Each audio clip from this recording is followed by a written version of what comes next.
Wondery Plus subscribers can listen to Crime and Sports early and ad-free right now. Join Wondery Plus in the Wondery app or on Apple Podcasts. In the depths of an Atlanta forest, a clash between activists and authorities ends in tragedy. I'm Matthew Scher, and on my new podcast, We Came to the Forest, we expose the hidden truths behind a shootout that left one activist dead and countless lives forever changed. Binge all episodes of We Came to the Forest ad-free on Wondery Plus.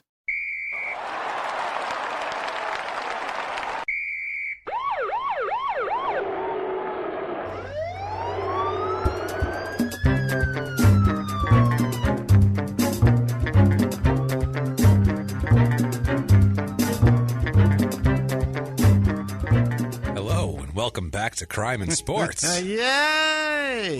That feels good, that yay. I can feel your yay. My name is James Petrogallo. I'm here with my co-host. I'm Jimmy Wisman. And that yay is appropriate today because we're excited. We're so excited to be here today. Just like every week. It's like every week. Thank you guys for joining us. Thank you for joining us each and every week. Yes. Thank you so much this week for your iTunes reviews. You so guys good. have kicked much ass for us, and we really appreciate it. Hello to all the new listeners that have come to try us out. It is good to have you on board. We're excited for you. We are hoping to offend and educate at the same time. Yes. And hopefully make you laugh. We have a great one tonight. But before we get to that, again, thank you for your iTunes reviews. That means the world to us. Yes, it does. It helps us so much going up the charts. I know, like we said, we're on Podcast One now. We're on a network. But that really, really does very little for us when it comes to that. Like that's not going to get us any iTunes reviews or things like that. That's you guys. You guys are still the only people that can help us. You really are. Yeah. You're our engine. So please, if you haven't yet done it yet, please get on iTunes. I know it takes 30 seconds. It's okay. Sign in. Do it. Tell us you're following instructions, following directions. It really doesn't matter. You don't have to have some big love letter to us. Right. The 5 stars are what really counts to They us. are. So if you do that, that is much appreciated. And if you have to do more. Sometimes they do. Sometimes they have to do more. They feel it in their hearts. And that's the only time we want you to do this, is if you feel it in your heart. Yeah. Nobody's forcing you. No, it's not required. But if you could, if you feel like it, if you feel the need, get on to patreon.com/crimeinsports and you can make a donation to us there. Also, you can get on PayPal and do a one-time donation there. Our address is crimeinsports@gmail.com. Every dime that we get is so appreciated. So appreciated. We really don't make a lot of money, so that's the main money that we make, or pretty much 98% of the money that we make is what you guys donate to us. So thank you so much. And if you don't want to do that, no problem. Don't worry about it. It's all good. We got a good story for you. We have a crazy story, and you're going to love it, and maybe you'll change your mind by the end of it. Maybe. If not, listen next week, and we'll try again. Yeah. But let's do this. Let's do this, and we're going to get weird tonight, man. This is a weird one. Okay. This is strange. This is a sport we've never done. This is a weird circumstance. A sport we've never done? The time period is a time period we've never done before. We're stepping outside comfort zones. We're stepping outside the U.S. We're stepping outside weird. everything. And we're looking at Leslie Hylton. Leslie Hylton. He is a cricket player, Jimmy. Okay. Cricket. Yes, and you might not have heard of him, even if you know cricket. If you're, like a Jimmy, I'm super versed in cricket. How many cricket players can you name off the top of your head? Casey Jones. Yes, from the Ninja Turtles. exactly. I know nothing about cricket, and neither does Jimmy, and we're going to try to figure it out as we go along and help you guys figure it out. And most of all, though, we got a crazy crime too that happens here that is absolutely wild. Fantastic. That we'll get to, but. Yeah, cricket. I do, full disclosure, we have a cricket bat. Yeah, we do. We have a cricket bat from pythoncricket.com. Yeah. For all your cricket bat needs. They sent us a cricket bat a long time ago, which was really, really cool of them. Unbelievable. Before we really had a ton of listeners or anything like that. They liked us and decided to send us a cricket bat. I have no idea how to hold it, which end you use, but I got to tell you, I keep it in my bedroom, and it's a good weapon. I'm going to tell you, it's heavy, it's sturdy. Somebody comes in that bedroom that doesn't need to be there. They're going to catch a cricket bat. That's a nice, and it's sturdy. It's got a good grip on it. I'm like, I like this thing. The grip is unbelievable. Love that thing. So let's talk about, we'll get into the cricket stuff, but before that, he's born in March 29th, 1905. Oh, Jesus. So even if you knew your cricket players, you might not know of his cricket exploits because he is super old. This is the oldest case we've done. That would make him 112 today. He would be 112 right now if he was still alive, which he's not, and we'll find out why. He's born in Kingston, Jamaica. Oh. He's a Jamaican guy. Kingston, first of all, we have to, before we get into the crime or the sport, we have to kind of set the time period because 1905, the world is a completely different place. Oh, my God. God. Like, it's completely night and day from what it is now. Even Kingston, where he's born, at the time he's born in 1905, Kingston has around 50,000 people in it, has just under 700,000 nowadays. Wow. So it's a completely different. Even the city was different. It's not like if you were born in Manhattan in 1905 or you're born in Manhattan in 2005. You're still born in the middle of the city and blah blah blah. Right. But this is there's still buildings and shit. Exactly. This is a different thing completely. Other things going on in 1905. This is how long ago this was. The Russo-Japanese War was winding down. The Russians and the Japanese were fighting each other. It's Russian. Okay. The Russians and Japan. Think about that. Like I thought it was like a person named Russo was fighting Johnny the Japanese. Russo is fighting the entire country of Japan. He goes, "You sons of You bitch sons of bastards! bitches." How fucking dare you? Get out here and fight me, all of you! I don't Let's give a go. shit. Come on with your hopping around with your nunchucks and your karate kicks. I'll kick all your asses. Fuck with me. I'll get Come my on. buddy. I'll get my brother Freddie. So that's who we have here. Johnny Russo fighting the entire nation of Japan. But yeah, we have the Russo-Japanese War. So, I mean, that's how long ago it was when Russia was fighting the Japanese, which is just an odd... That happened in World War II, too. But, I mean, this was in a different... This wasn't even... This was 40 years prior. And this wasn't Russia like communist Russia. Right. This is pre-Russian Revolution Russia. Wow. This is kind of what helped spark the Russian Revolution. Unbelievable. Because in January 2nd, Russia surrendered to China, in a part of China. They were fighting in different theaters. They and couldn't get over that wall? This one theater, no. In I believe it was northwest China, they surrender. And so that kind of kicks into the Russian Revolution. There's a lot of political and social unrest and all of this in Russia that leads to them being communists and Lenin and all that good stuff that we are still dealing with now happened because the Japanese beat them in China 112 years ago. So that's what's happening there. Other things happening that year. This is unbelievable. The Albert Einstein on March 17th of that year publishes his paper on, quote, heuristic viewpoint concerning the production and transformation of light. In 1905. In 1905, wow. Which explains the photoelectric effect using the notion of light quanta. And I still haven't read that shit. No idea. 112 years later, I'm still much dumber than anyone was back then, or especially him. In April, Albert Einstein works on his special theory of relativity. Wow. Which is like, this is when this is going on. He's figuring out the atom bomb right now. He's figuring it out. And right around this time, Leslie was born March 29th. In April, he's working on the theory of relativity. Wow. So, I mean, that's when he's born. May 15th, Las Vegas is founded. Wow. The city of Las Vegas is founded when they take 110 acres that later becomes downtown and auctions it off to just whoever the hell wants a bunch of desert in the middle of nowhere. Whatever men in fucking suits that have organized crime in New York want. Huckleberry Finn and Tom Sawyer are being banned from the Brooklyn Public Library for setting a bad example, it says. Wow. Novocaine is introduced. Wow. They don't just rub cocaine on your fucking gums. You know what I mean? It's what? Wolves become extinct in Japan? What? Apparently there was wolves and now there's not. I didn't know they were extinct there. All of this happened in 1905 in addition to Leslie Hylton being born to a life of cricket. Leslie grows up in Kingston. He loses his mother when he's only 3 years old. So very young age to lose his mother. He's brought up by his aunt. I mean, who the hell knows in 1905? She might have had, I don't know, anything because they didn't have antibiotics or penicillin back then. So really anything could have killed her. He's raised by his aunt until she dies when he's 12. Fuck. Tough upbringing here for Surrounded Leslie. by death. Surrounded by death. And also, too, when he's a small child, when he's 2, in addition to, this is right before his mother died, they had the giant Kingston earthquake of 1907. Okay. Which was a huge earthquake. That destroyed all the dirt. That destroyed everything, shook these dirt structures to the ground, right down to the core, turned the rocks into rocks. It was a 6.5 on the Richter scale, so it's a big one, man. It was at the time, it was one of the world's deadliest earthquakes recorded. Wow. It was wild. Death of up to 1,000 people, left 10,000 people homeless, and caused at the time $25 million in material damage, which in 1905 that's a lot. Was pretty much the entire island was worth $25 million. It lasted for 3 hours.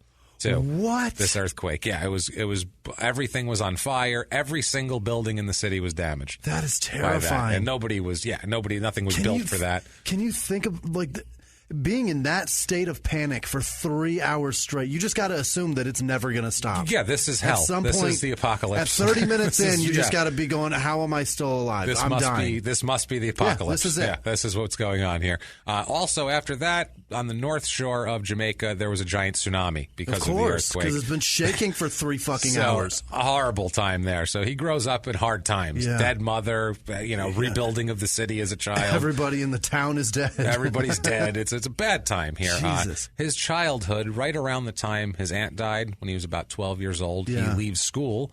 Because, what else are you going to do if you're in Jamaica in 1905? It wasn't like back then they were like, we need to get this kid an education. Right. They were like, well, he could have been in the factory like 3 years ago, so he's slacking at this point. He's like an old guy in the workforce. We got a whole town that needs to be rebuilt. Yeah, he can hold a hammer. Get the fuck to work. Instead, he's a tailor's apprentice at a place called Henry Shakespeare. That was the shop he worked at. Henry Shakespeare. That just sounds like fancy English clothes, probably. So they were like, that works. He later changes paths in his teen years because he starts getting big. He's a 6-foot guy and stocky, which back then is a big guy. Yeah. Real big, strong. He's athletic. He's strong. He becomes a dock worker after a while because that makes sense. He probably made better money than, or he just wanted to get out in the fresh air. I don't know what the hell he's doing. It's Jamaica. It's beautiful, from what I'm told. Yeah, you're down with at dock. It's got to be by the ocean. That's a good thing. But he's poor. He's poorly educated. Yeah. He's from the underclass, and that's another big thing that plays a large role in this. Is class was a huge deal in Jamaica, as it is here now, as it is everywhere. It has been since the dawn of time. Yeah, in Jamaica, it was really, really like, oh, you're the lower class, you're like dog shit, basically, and the legal system didn't work the same way for you, and nothing worked the same way for you. But this particular guy here, Leslie, he was really good at cricket. At a young age, and he's like I said, big, athletic guy. Now cricket. Let's get into cricket, shall we? Jimmy laughs because neither of us know shit about cricket. I don't care what you're about to say right now. I'm just going to nod and go, yeah, that sounds right. Yeah, that sounds good. No, please ask questions if you don't understand something, which I don't. Okay, first of all, I watched a lot of cricket to prepare for this. It's hard to do because those games are long. I can't figure it the fuck out. I can't figure it out. Buzz tried to explain it to me. It makes no sense. And he sent me videos and shit. It makes no sense. I tried hard. It's hard to understand. Okay, first thing I have to ask you, and I apologize, we ask this on all of these, please find our ignorance charming because we know shit about cricket. Nothing. We're going to try. Here's something I don't understand about cricket. Put a wall up. Yeah. All around it, they just have these little bump jump things. These little 6-inch high like you're keeping puppies in a play area. It's the define weirdest where thing. We need to put this ball. Yeah, and then they go over the thing, and nobody really chases it that hard. And I'm like, does that mean it's like a ground rule double now? I don't know what's going on. I'm super goddamn confused by it. And they get a whole lot of fucking swings at it too. Oh, they're swinging at it. I don't know what the goal. Half the time is the goal to get it past the guy. I haven't as got a a pitcher, clue. as a bowler. Let's get into it. Cricket. Let's start from scratch, shall we? Let's start right from the beginning. Let's clear the slate. Okay. Starting from scratch, let's assume, and I apologize, our British and our Irish and our Australian Everybody and New Zealand. that plays this shit. We apologize. Okay. This is going to be rudimentary for you. Don't worry. You can laugh at us. It's going to be fine.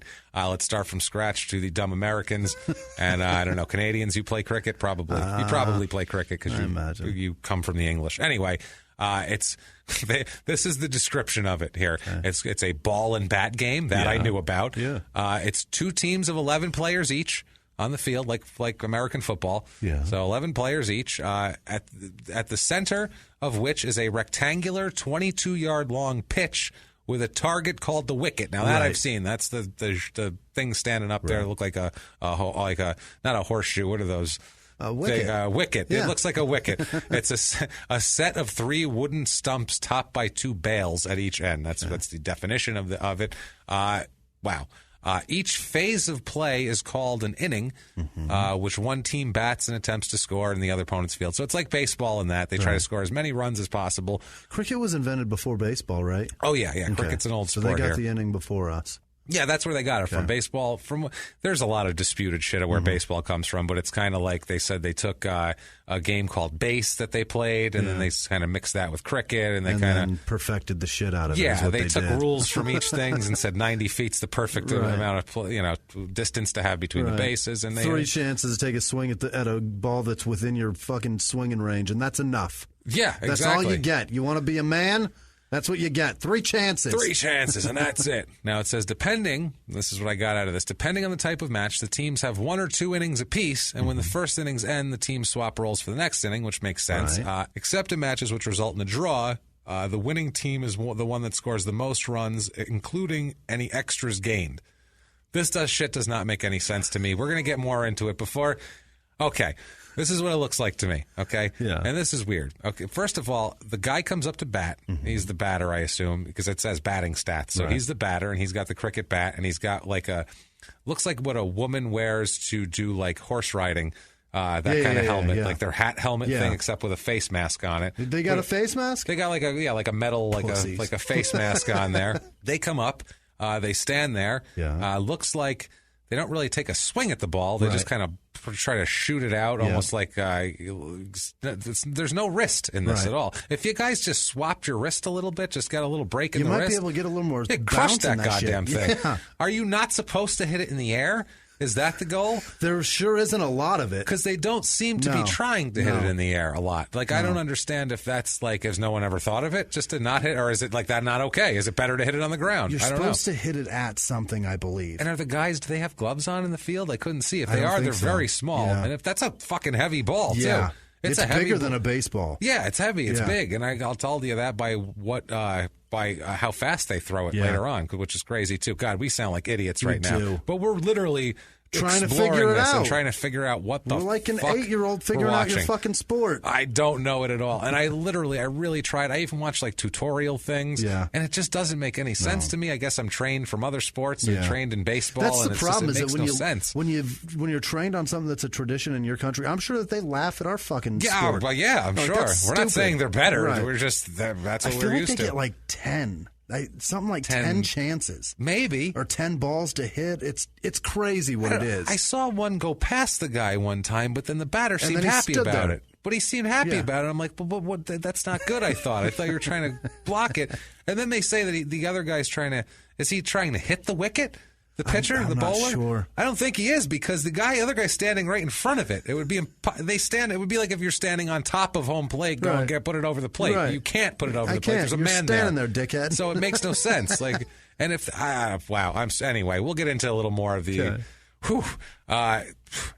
This gets him opportunity. Let's just say that. His cricket skills bring him more opportunity than most guys down at the docks. Yeah. He starts to become a little famous around the island. He starts playing. People know who you are if you're one of the big cricket guys. Yeah, you're one of 11 guys.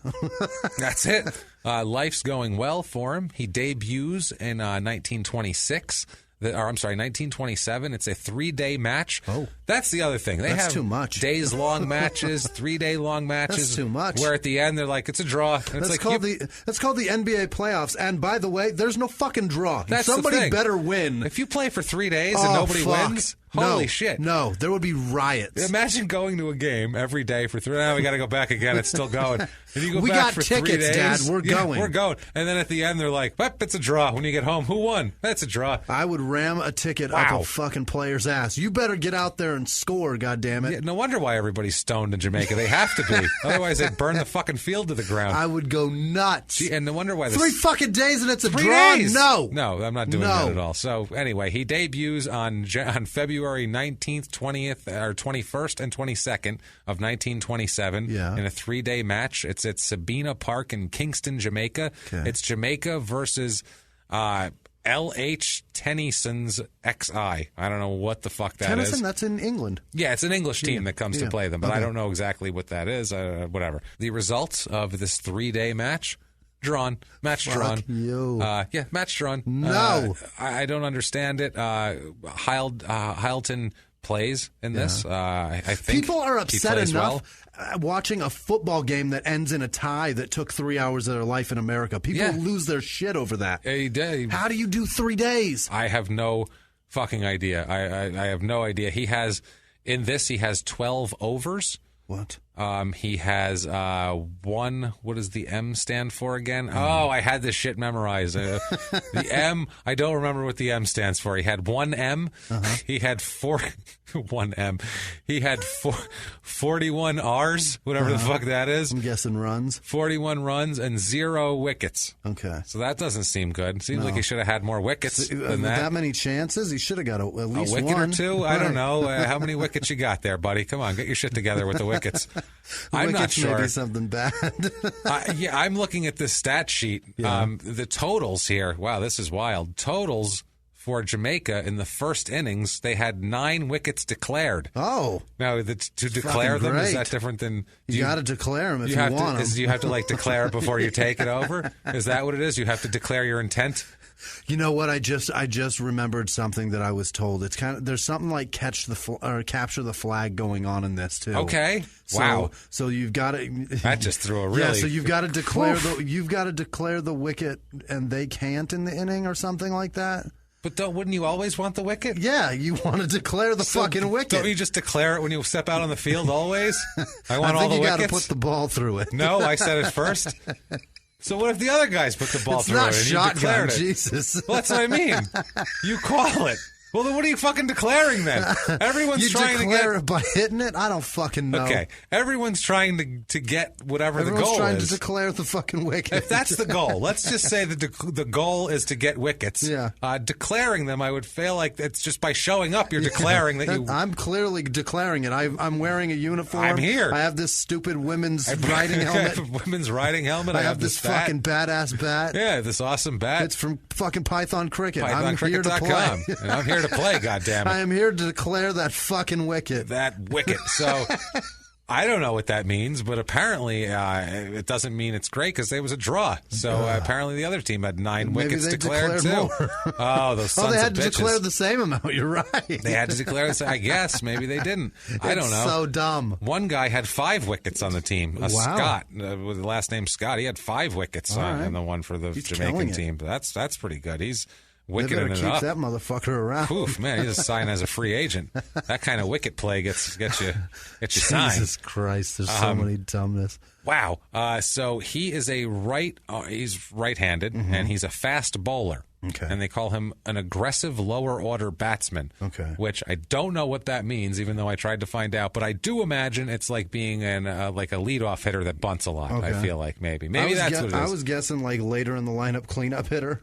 Okay, that's one way to put it. That could be it. Lower order batsman. I was thinking maybe it's he's like an on base guy, like a speed guy. Maybe he just bats number 8. He's like Vince Coleman, maybe, but they put him at the bottom of the lineup instead of the top. 80s. Maybe he bats like there. Randy Johnson batted, so they tucked his ass at the back. Maybe that's possible. But he's an aggressive lower order batsman. Oh, he's aggressively bad. Is it that, or are there guys that are aggressive? Are there guys that are up there to be passive? Are there a passive? Is lower there a order? passive upper order? Ooh, wow! Now you're on to something. He passes it off so that the guy that's aggressive at the back of the lineup, you think, gets his chance. I don't know. They get 3,000 chances to hit this shit. They do, and out of all that, they only declared 9 wickets. Right. So I mean, what the fuck, man? After 3 fucking days of being aggressive in the lower end. No, that's bullshit. That's bullshit. You and your wickets can go somewhere else here.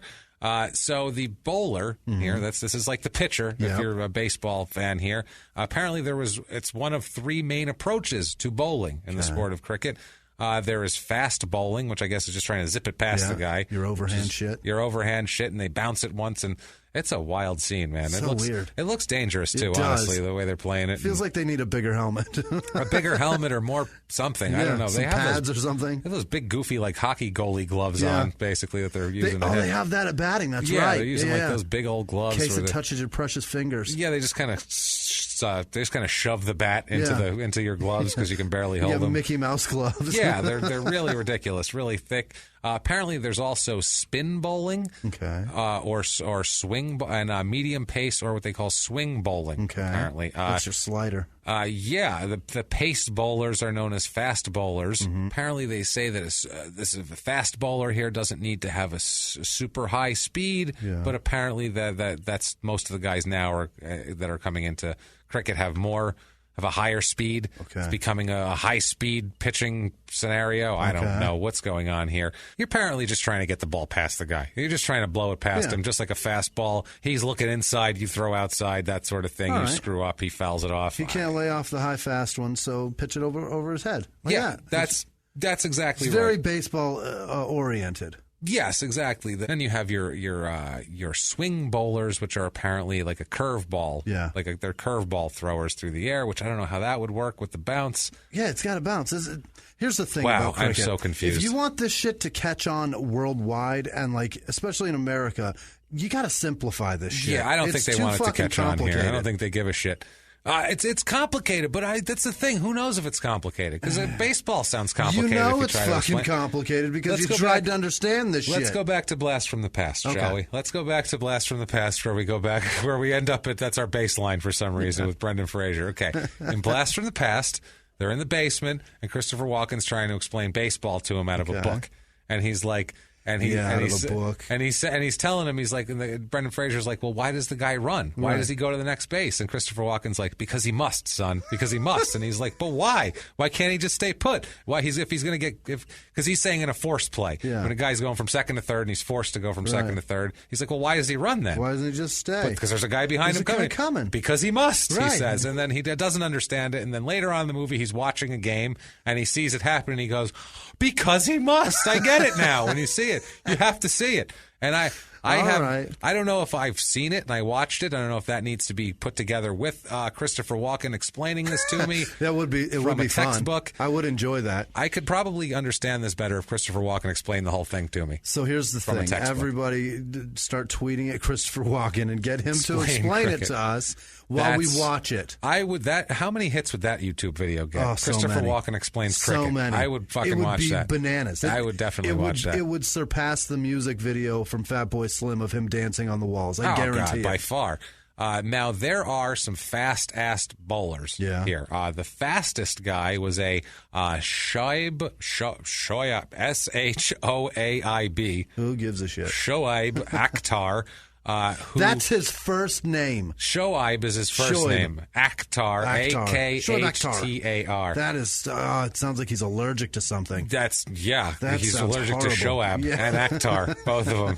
I got a bad Akhtar reaction. His name sounds like a cough, for Pete's sake. Oh, it's terrible, man. He reached a world record for speed during the World Cup 2003 against England when he threw he bowled a 161.3 kilometer per hour speed ball. 161.3 kilometers. Which is about 100 miles an hour. It's and he bowled that shit. He bounced that in. Yeah, so that was the first bowler to reach a speed of 100 miles an hour in an official international cricket match. Gotcha. So and since then, a lot of guys have done it. They showed the top 10 fastest, and it was like 163.1, 163.056. It was like very bananas. We're getting into. They throw about 100 basically, same as a baseball, unless you're Chapman or one of those guys. So the wicket here. Let's explain this wicket thing here. It says here it's guarded by a batsman, which is a weird way to put it.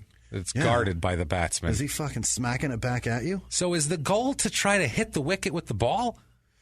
I feel like it is. But how? The guy's he's allowed to stand in front of it with a fucking bat that he can just turn basically the width of the wicket and just block it. It makes no fucking sense. Knock it back out.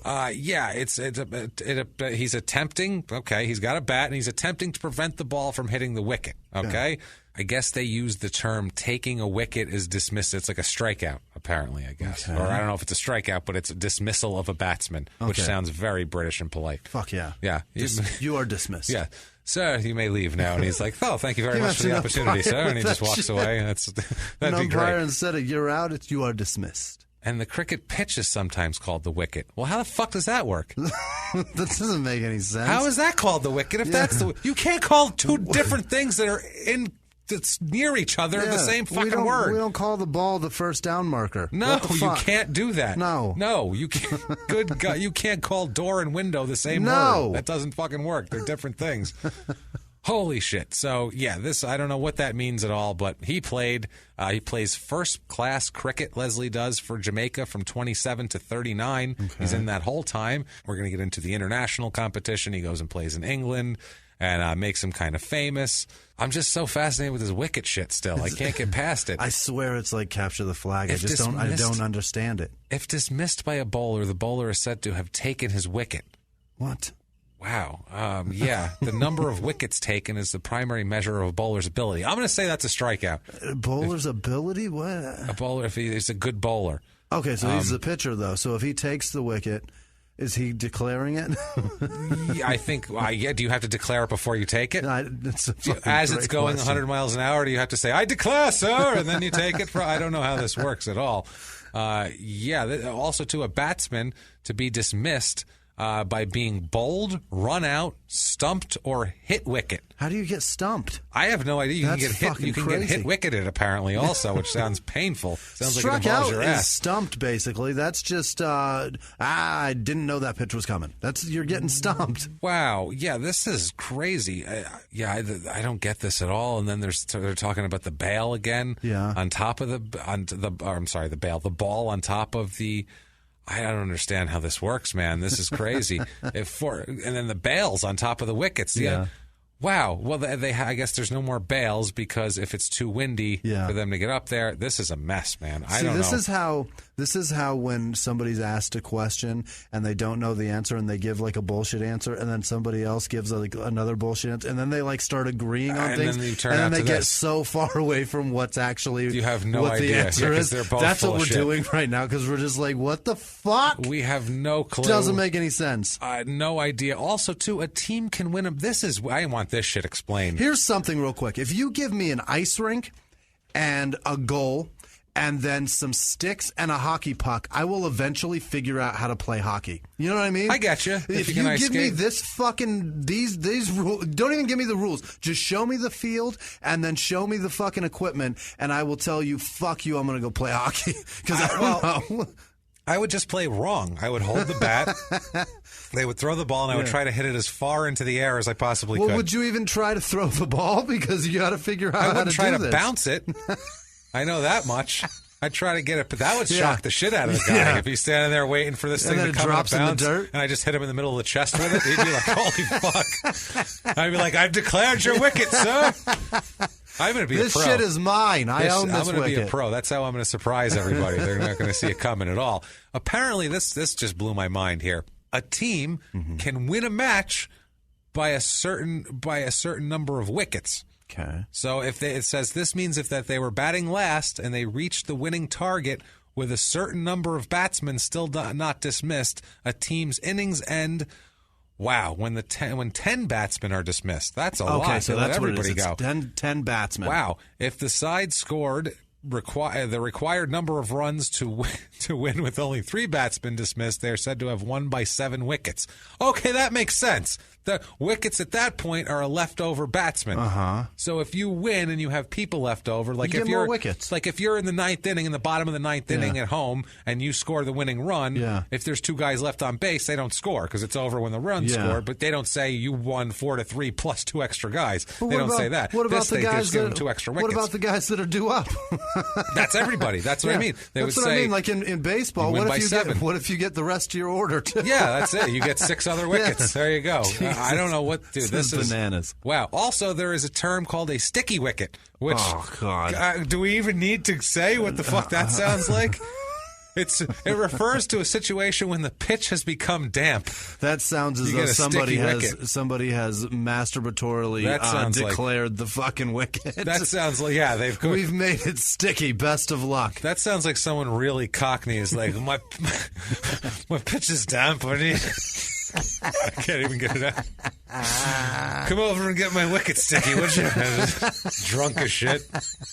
I'm laughing. I can't get it. But yeah, that's what it sounds like to me. Someone's that's creepy. You need to sticky up my wicket because my pitch is damp. So we have no American sports where anything is quote unquote sticky. No, there is no sticky wickets. You got sticky fingers in football, but that's it. Apparently, they stopped with the playing in the rain. I guess it was more difficult, and they stopped in the 50s to do that. Yeah, apparently there would just be. I mean, our baseball players don't play. No, all sorts of damp, sticky wickets happen, and it's not great when sticky. So back to Leslie. Yeah, he plays his first test match, and we'll get into what that is against RES Wyatts in their winter tour of the West Indies. This is the Community English college? No, this is the like an English test team. Okay. This is for the West Indies test team. The West Indies cricket team is known as the Windies, apparently. They're a multinational cricket team representing the Caribbean region. Okay. So they're not from one. It's just West Indies, basically. They're a composite team made up of players from 15,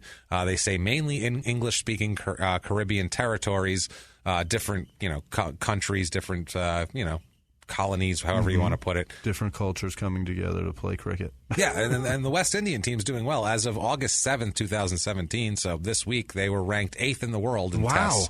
Yeah, not too bad. Not too bad See at what all. happens when you smoke weed? You fucking get good at shit. No shit. From the 70s, the mid to late 70s to the early 90s, they were considered like the strongest team in the world in test competition, apparently. In the 1980s, a rosé swept the country. Hey, Mike, I really like this White Zinfandel. Well, good. Now put it down. I'm going to try another one. White Zin became America's top-selling wine. But most don't know that this sweet drink has a sour history. What began in 1986 with counterfeit bottles. A big fraud, a multi-million-dollar fraud. Sent investigators chasing one of the most powerful families in the business, the Licciardis. But the closer the feds got to them, the more dangerous things became. It's a story of deceit. At the time, I was paranoid. Threats. You touch my kids, I will kill you. And murder. With a .22 caliber bullet to the head. What started with a scheme to mislabel wine spilled into a blood-soaked battle for succession. Welcome to Bloodvines. You can binge listen to Bloodvines exclusively and ad-free on Wondery Plus. Join Wondery Plus in the Wondery app, Apple Podcasts, or Spotify. In the 1980s, a rosé swept the country. Hey, Mike, I really like this White Zinfandel. Well, good. Now put it down. I'm going to try another one. White Zin became America's top-selling wine. But most don't know that this sweet drink has a sour history. What began in 1986 with counterfeit bottles. A big fraud, a multi-million-dollar fraud. Sent investigators chasing one of the most powerful families in the business, the Licciardis. But the closer the feds got to them, the more dangerous things became. It's a story of deceit. At the time, I was paranoid. Threats. You touch my kids, I will kill you. And murder. With a .22 caliber bullet to the head. What started with a scheme to mislabel wine spilled into a blood-soaked battle for succession. Welcome to Bloodvines. You can binge listen to Bloodvines exclusively and ad-free on Wondery Plus. Join Wondery Plus in the Wondery app, Apple Podcasts, or Spotify. And now back to the show.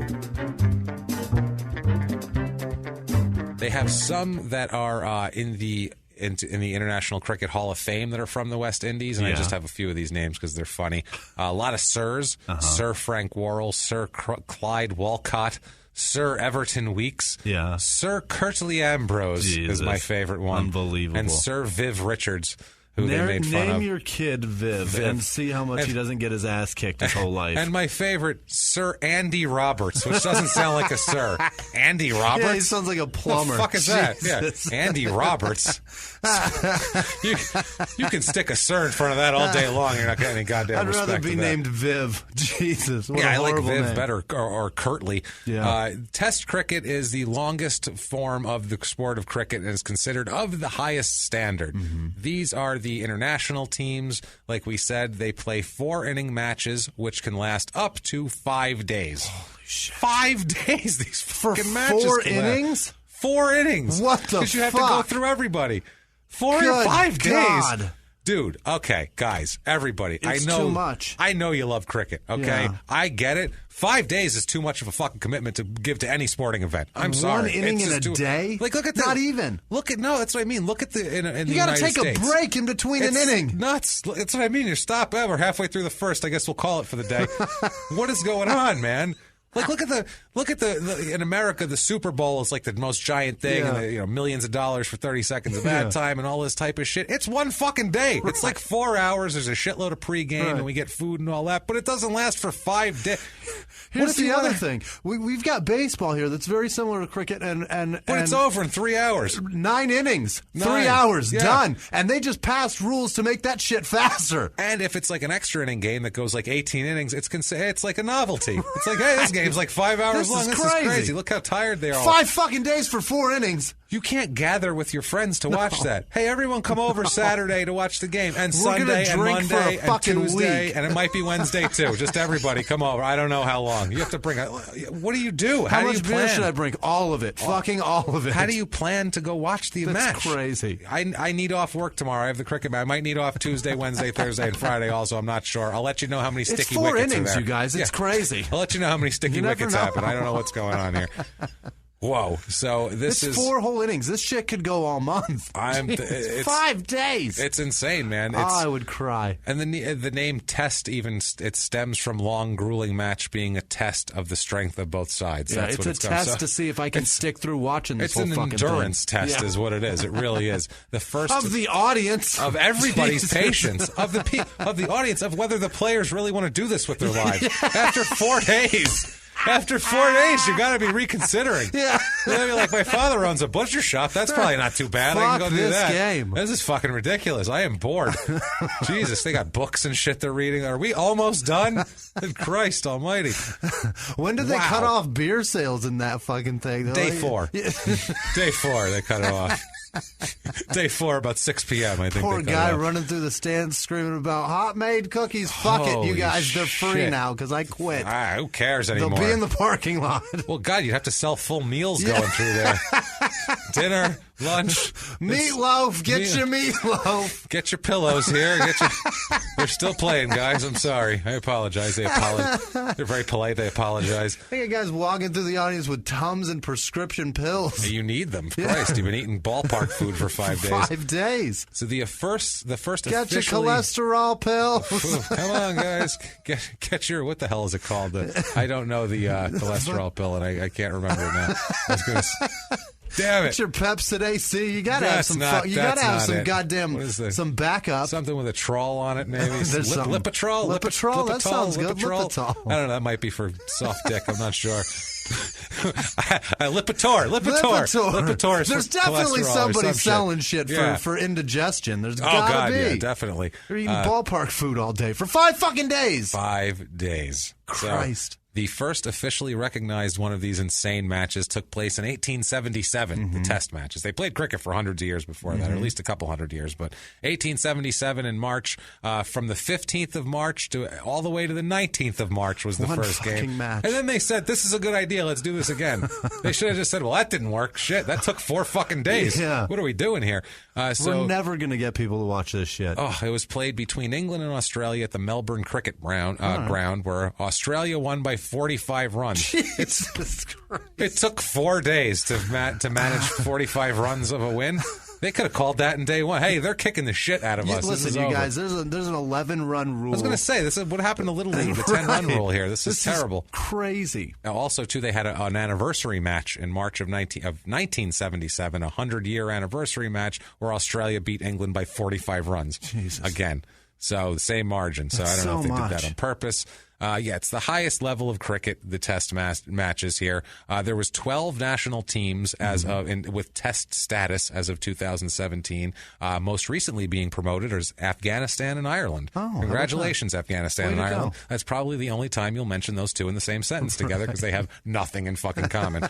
And also, too, Zimbabwe between 2006 and 2011 had their test status suspended because of poor performance. But then they got back in August 2011. They were getting their asses kicked by more than 45 runs. That's what I mean. How poor does it have to be? It took 5 days to lose by 45 runs? That should be enough. What a fucking waste of time. You're fucking out. Jesus. So Hylton debuts with 4 tests, 4 test matches against England in the 34-35 season, taking 13 wickets at an average of 19.30, which I have dude, I tried so hard. Holy shit. I tried to figure out the wickets. I tried to figure out the overs. I tried to figure out some of these stats. Because when you look at like baseball, you see BA, batting average, runs, hits. Right. You see that. And as Americans, we know exactly what that is. Here I see these stats and I'm like, what the fuck? It looks like when you see genetic coding and you're like, I don't know what that means. That's what it looks like, basically, or digital coding even. It's the same type of thing. So he had an average of 19. Genetic and digital coding are entirely different things, but they're just as confusing. That's what I'm saying. Either one is confusing. Yeah, they're not the same thing. But it's still like either one of them are too much for me. I don't know shit about either one of them. So he gets the averages. I could not get at all. At an average of 19.30. Okay. For my life, I couldn't tell you what that means. If you had a gun to my head, I'd just give up. I wouldn't even try. Your daughter dies if you don't know. Fuck it. Good night, baby. Well, I hope she's had a good life. I hope I've done well so far. To give her a decent life. Hope you enjoyed it. Because it's fucked now, because I don't know shit. So 1935, they come to England. They have a good lineup, it says. They have a Wyatt, Maurice Leland, and a Wally Hammond, it says, making a pretty useful top three. I don't know who they are. And those are England's or Jamaica's? Those are England's people. Hylton, it says, enjoyed an explosive start. Yeah. He getting pace and bounce from it, which means speed and bounce. Pace is what they call speed. I got that down. And bounce from a soft, sticky wicket. Okay. So this is why I had to preface all this with sticky wickets means that that the ground is wet and mushy. Still drying after a heavy pre-match rain. Okay. So this is good for Hylton, and he's kicking ass on this here. He played on the team with they call him the Great George Headley, who I don't know who he is. They said he batted courageously. The Jamaican players were apparently not intimidated by the English. They credit Leslie a lot with helping the West Indies get their first ever series win versus England. Okay. So they credit him a lot with the 13 wickets and the economy of 2.6 and an average of 19.3. Apparently, he improved the economy. That's top amazing. shit. He got the economy up. Leslie's gonna run for office on the no more sticky wicket. Get your economy up platform. My economy is up to 2.6. How do you like that? I feel like that's as many. That's probably maybe how many pitches he threw to each batter. Okay, maybe that's economy. Like 2.6 pitches because that makes sense if he throws like 3 to each batter. I feel like the batters get like 10 whacks at the ball. I feel like they just hang out there forever. And I can't tell the difference because they're all white guys with the same fucking helmet on when it's England. So when it's Indian guys, it's the same Indian guy with a helmet on because you can't see their face. So it's just an Indian guy. Just a brown guy or a white or a pasty white guy, either one of them. That's all it is here when I watch these. Awesome. The West Indies did not play another test series against England until their 1939 tour of England. And we're going to talk about this. The 1939, this was the last series the West Indies played before the outbreak of World War II. Okay. Because this is obviously cooking up in the 30s. We're going to definitely get into that in a second. Not that we're going to talk about World War II, but how it affects this. Yeah. He's going over to England and over to over to Europe, and that's where it all kicks off. That's where it's all kicking off, exactly, and especially in 1939. Yeah, that's a problem. That's the spearhead of the whole deal here. This hiatus after this because of the war lasted until 1948. Really? So 1948 when the English team finally toured the West Indies again. So there was no test matches for that long. 9-year break. Yeah, that's just everything stopped for them. Jesus. They were when they go in 1939, the West Indies team going to England, their team was so strapped for cash. The West Indies team. Oh no. They had a 15-man squad. They couldn't afford to add Leslie to the 15-man squad. What? They couldn't afford to send him there. Wow. Like boat fare, plane fare, and have boarding and all that. They didn't have the money to send it. Wow. That's how poor they were. People in Jamaica went batshit. Wow. He's like, they love this guy. Yeah. He's a hero to them. He's their Jeter. Yeah, kind of. And they're their pitcher. I don't know, whatever you want to put the equivalent to that. But they love him. So what they do is they have a huge public appeal to fund his tour costs. That's what they do. So they first crowdsourcing. They start passing a hat around. That's Jamaican GoFundMe in 1939. You just pass a hat around and go, you want Leslie to go play the English? Because he's a good bowler. So they're like, look, we need him. We want to beat the English. What are we not sending a fucking good player over there? What are we doing here? So they end up getting him. They get the money. Yeah. They actually do it. They sponsor him. They pack him up, ship his ass off to England. So the crowd makes this possible for him.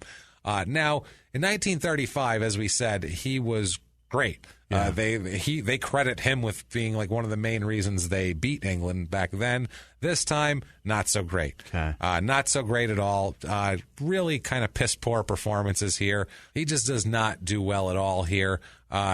It's so bad that he's dropped after 2 of the tests. Oh, what a waste of money. Yeah, they end up, they're like, well, fuck it, the people paid anyway, so ship his ass back. Hey, you want to get a fund to ship his ass back? Anybody going to do that? He's going to get a return flight? That's the thing, man. He goes back to Jamaica and just retires from cricket. The local cricket, the cricket international, He's everything done. cricket all together. Career figures of, let's go over this here, 40 first-class matches. Yeah. He had 120 wickets. Fuck yeah. That's 3 wickets per match. Was that good? Maybe. I don't know. Sounds great. A very respectable average, it says, of 25.62. Sounds good. I don't know what that is. I don't know. Does that mean, is that like 250? Is that batting 250? It's got to be. Is that batting 250? Do we crack the code? He's got career 250. That sounds like 25%. 25.62%? Yeah. That sounds He's right. batting 256. Jimmy, did we figure this out? We're going to get tweets like, this you fucking motherfucker's idiots. batting 256. You idiots did not figure shit out. We're going to get that. Is not at all what that means. But that sounds right. An average of 25, rather than doing it out of 1,000, they're doing it from 100, which they should do it out of 1,000 because it makes more sense. But still, I think I understand. Easier. Yeah. I think I get it. And an economy of 2.7. So if I'm reading this right, damn good economy, which I might not be reading this right, he has 3 wickets per match, which doesn't seem like a lot, honestly. Randy Johnson used to strike out like 14 a game. Yeah. So he has 3 wickets per match, and he has a 250 average. So he's hitting 250 with 3 strikeouts per match, and he only throws about 3 pitches, less than 3 pitches per batter. That's not good. That's what I'm getting at. And it says this is all very respectable. I don't know. Less than 3 pitches a batter, that's pretty solid, I think. 2.7. That's his economy. We don't know if that's what that means, mind you. It might be the complete opposite. He might throw 25.62 per pitch. We have no fucking idea. He might be which is throwing which. 25 pitches per batter. Absolutely. The games there, the 24th through the 27th of 1939, the England won by 8 wickets, and then there's another one on July 22nd through 25th, which is a draw, and that's a 3-day draw, and then there's another August 19th through August 22nd, 1939, at the Oval in I believe that is in the West Indies. Yeah, that is also. I'm sorry, that is in England. That is also a draw. Okay. I'm telling you, if there's a draw, they should release lions. Like fucking, run. I'll watch that. Yeah, or something like that. And You have a bat. Yeah, whoever has the most players left when those lions are full wins. Yeah, well, that's not a bad idea. This is like the 3rd sport you've suggested releasing lions into as a way to improve it. That is your solution. That's true. That is literally your solution to every sport where you're like, I don't get it. You're like, what if they just put lions on the field? Fuck it. I think rugby, you asked for lions. I think hockey, but we decided the ice would have been bad, and the players would have an advantage on the ice. This one is definitely the most needing of it. I would say so. So anyway, he's his stats here, they have his career stats, and I don't know what the fuck any of them mean. I don't know anything here. His career stats here, 6 tests, 40 first class. He has 843 first class runs scored. All right. 70 tests. His batting average, Here we go. in tests is 11.66, which doesn't seem too good. Much. That seems low. That's too much. $1.16. Never mind. Yeah, that's not good at all. And That's then terrible. his batting average in first class is 18.73, so he's still only hitting them 187, which is going to get good you at all. sent That's down to respectable Double A. to them? Well, he's a bowler, so I guess his batting isn't that important. Is it like that? If you're a good pitcher, then you don't bat very well, like in America. Top score in tests is 19, and first class is 80. Balls bowled in tests, 965. Balls bowled. That's a lot of balls bowled. It doesn't give a number for first class because they probably don't have the exacts on They that. don't keep track of pitches. Wickets. 16 wickets in the tests, 120 first class wickets.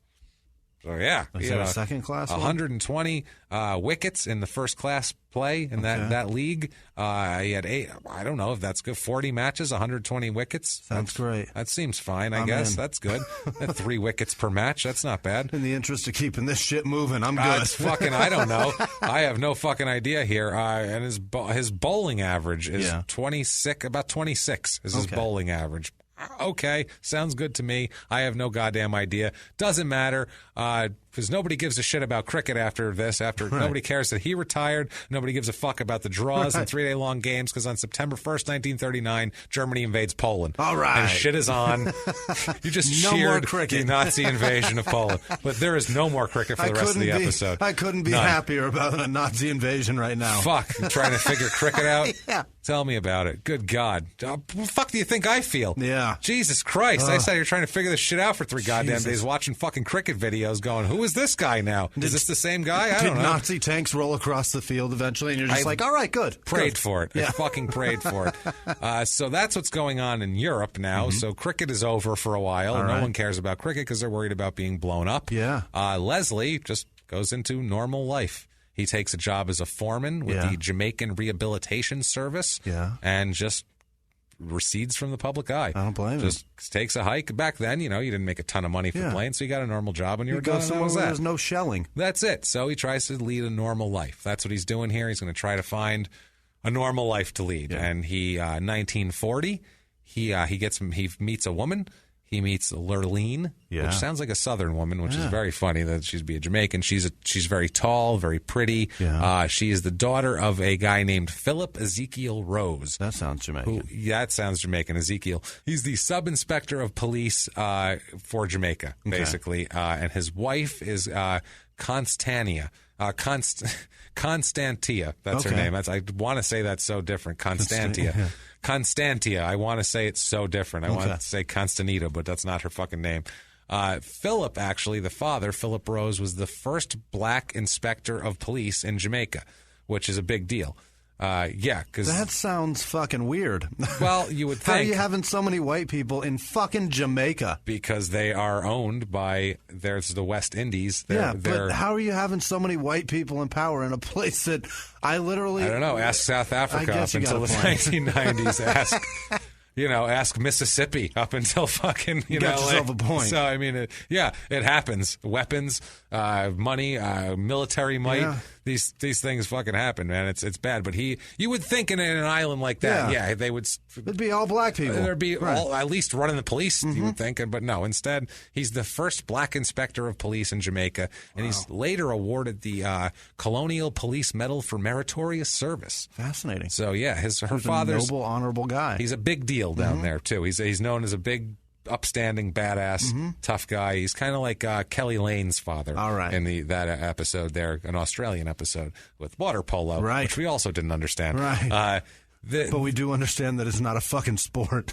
Yeah, that's what we do know. That is for sure. You can play it while 9 months pregnant just as well. So this whole thing here, these parents, you can't get any more upstanding than the first black inspector of police. Yeah. So they're very aware of class, these people. They're very aware of how far they've come. Yeah. They're very aware of keeping their status. And this ex-bum football player or ex-bum cricket player is not who they had in mind for their daughter to marry. Right. They want her to marry an educated guy, a professor, somebody like that, an attorney, somebody with an upstanding and most of all, upper class. Yeah. Because they keep trying to move up the class. Sergeant Murtaugh's pissed. That Sergeant Murtaugh is so fucking pissed, man. He's too old for this shit.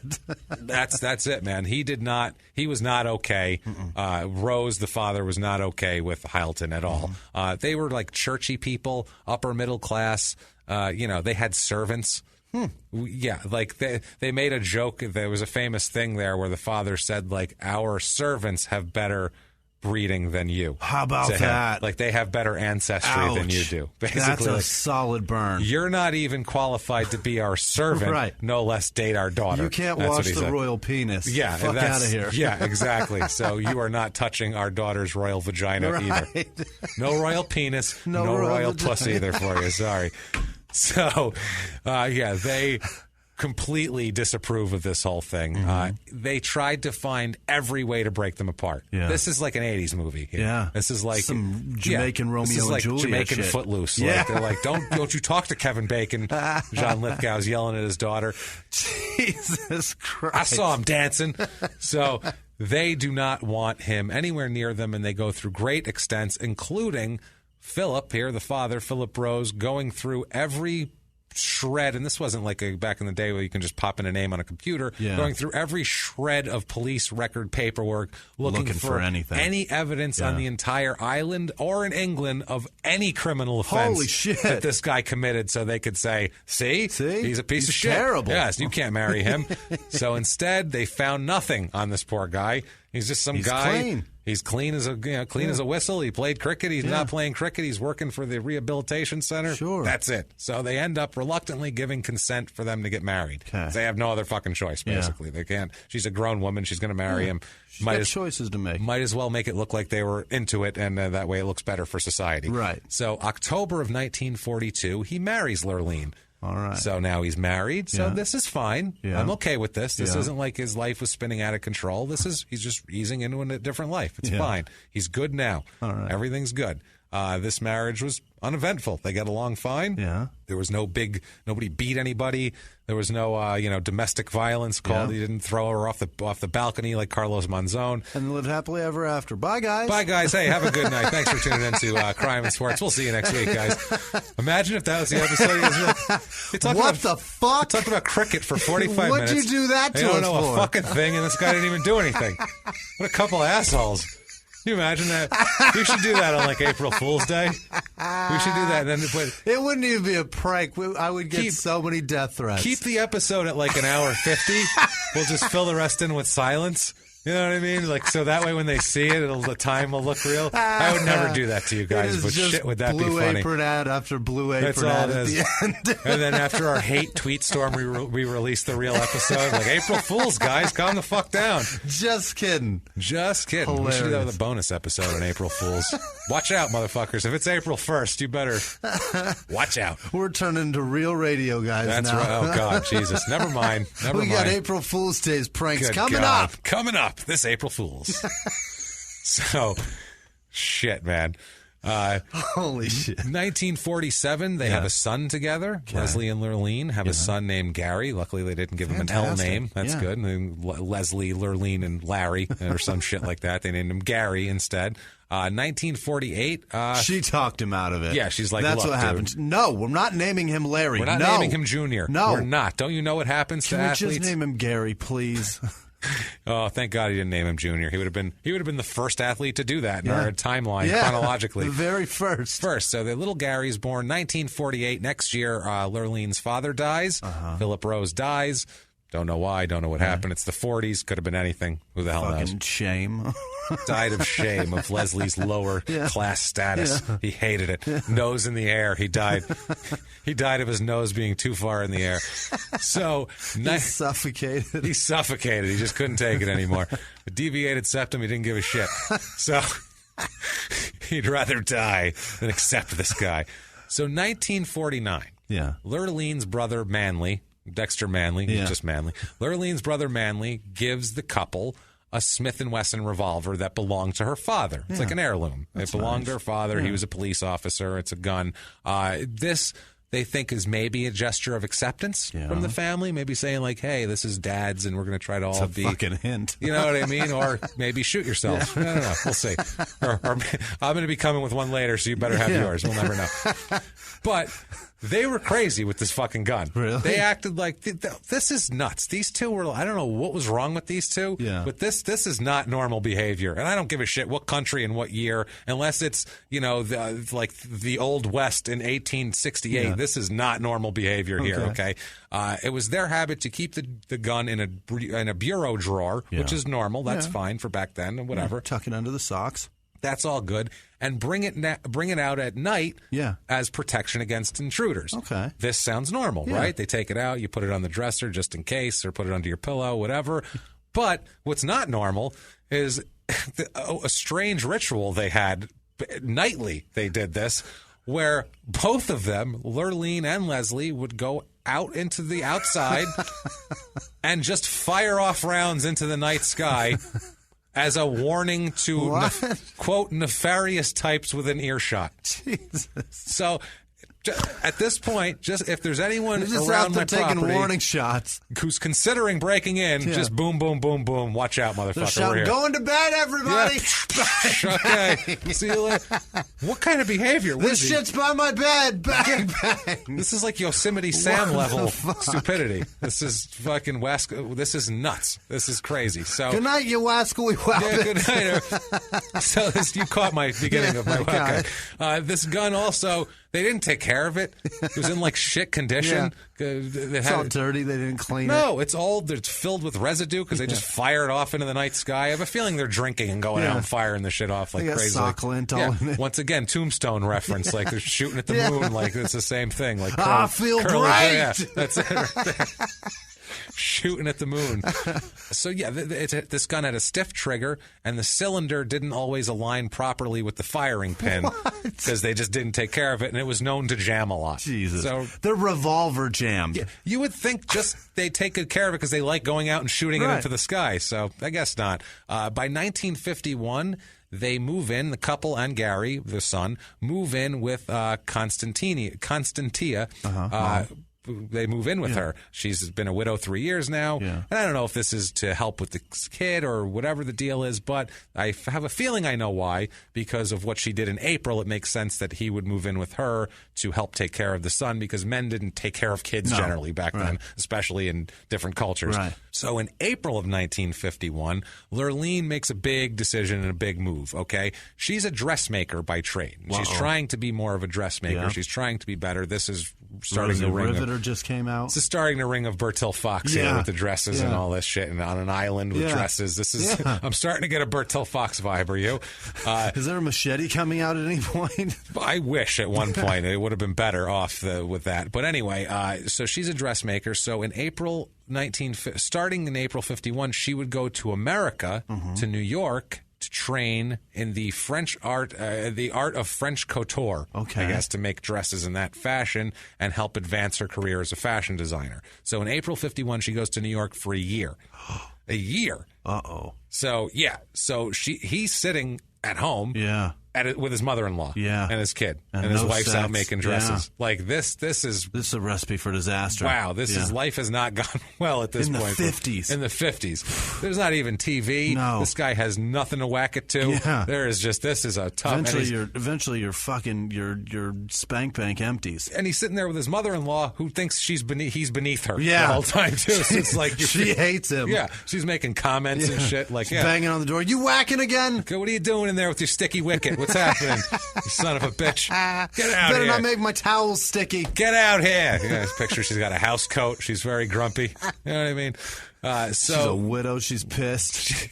She comes back spring of 52. Like I said, she was there for a year. April of 53, she heads back for another year. Oh, no. So she's home for a year, and then she's going back for a year. So this is wild, man. Leslie agrees to these lengthy visits. Yeah, because he's got no money coming in. Well, not only that, this was also, their plan was a way to pave the way for the family to emigrate to the United States. Oh, I got you. So she keeps going, and she can make a connection, and she can land something. She can then bring the family. Right. They're trying to get the family land of now. opportunity. So he's like, all right, this is good for everybody, right? Yeah. Her brother, Jasper, stood surety for her return. I think it was a visa condition. Okay. Like he had to put up a bond to make sure she came back. Would come back. So she wouldn't just stay there, run away. It's like that's one way to do a visitor visa. Yeah. If somebody put up a surety bond, I haven't heard of that recently. That's but brilliant. Interesting immigration policy. That's something to look into maybe. Insurance. Fucking if you stick around, at least we steal your money. That's it, man. So he's not happy though, obviously. He wants to come to America and he wants all of this, but he also wants to, not be alone with his mother-in-law for a year at a time while his wife gallivants around fucking New York learning how to make French dresses. Anybody would not be happy with that. Fascinating she went to America to learn to make French dresses and not New fucking York. France. True, that's a good point. I guess it was closer and they wanted to come to America, and New York had a lot of fashion, so that made sense. The French designers came over to here, to New York and all that, but they went to fucking Tombstone. They said that's that true in the beginning. They had them in there. They needed it. The highest French fashion sold on the back of wagons. That's right. You can get more expensive. Get good money for it out there. He called his mother-in-law, quote, prickly, and said she, quote, barely tolerated him, which is terrific to me. That's a great way to put it. So fall of 1953 comes around at this point. This is 6 months into her second stint in New York. Yeah. Leslie's starting to get a little pissy about this whole thing now.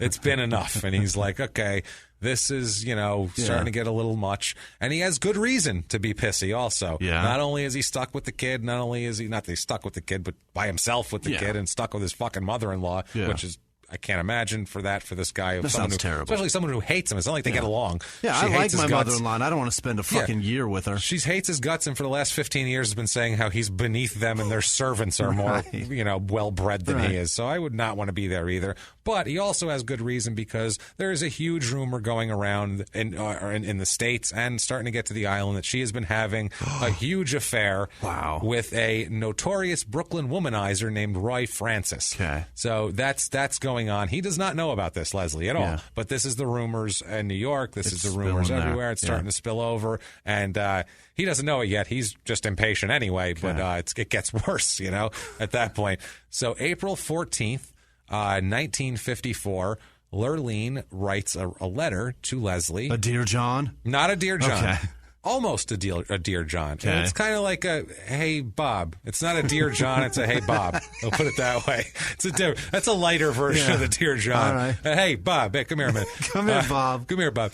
It's startling. This is her. She says she's intending to stay in New York by 2 more years. Oh boy. So she says, she said, I'm going to stay because this is when she's supposed to come home in April of 54. She left in April 53. And she said, rather than me getting on the boat now or on the plane or whatever, I am going to stay here for 2 more years. Oh boy. So that's, it's a Hey Bob. Yeah. She's not saying I'm leaving forever, but she's like, I'm going to be gone a while. Heads up.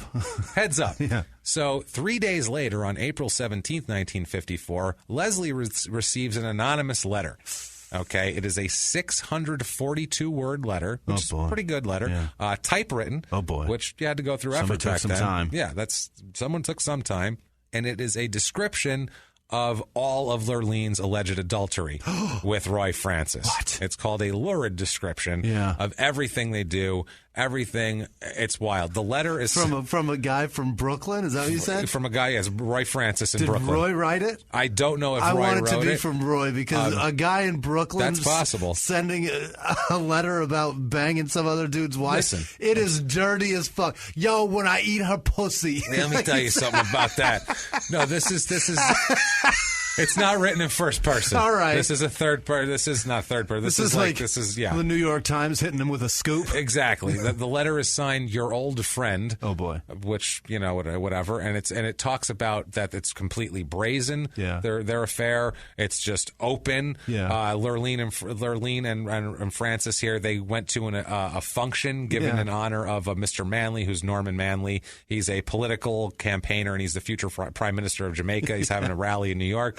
And they're going out in public to political fundraisers and they're like a society couple. Yeah. And this guy's sitting in Jamaica with his mother-in-law and his dick in his hand going, my wicket's sticky and she's there. What the fuck am I doing? She's over there and I'm getting letters about how he's banging her doggy over some fucking fountain of a punch. This is batshit. Shit has gone off the rails here. This is not okay. Yeah. So the mother-in-law here, she claims that Leslie reacted badly to the letter. No shit. Who would not react to that? What's the right way to react to that? Well, there's can't that. Be true. That's over. That's all right. Well, I'll just sit here on this island and talk to my mother-in-law. Yeah. That's fine.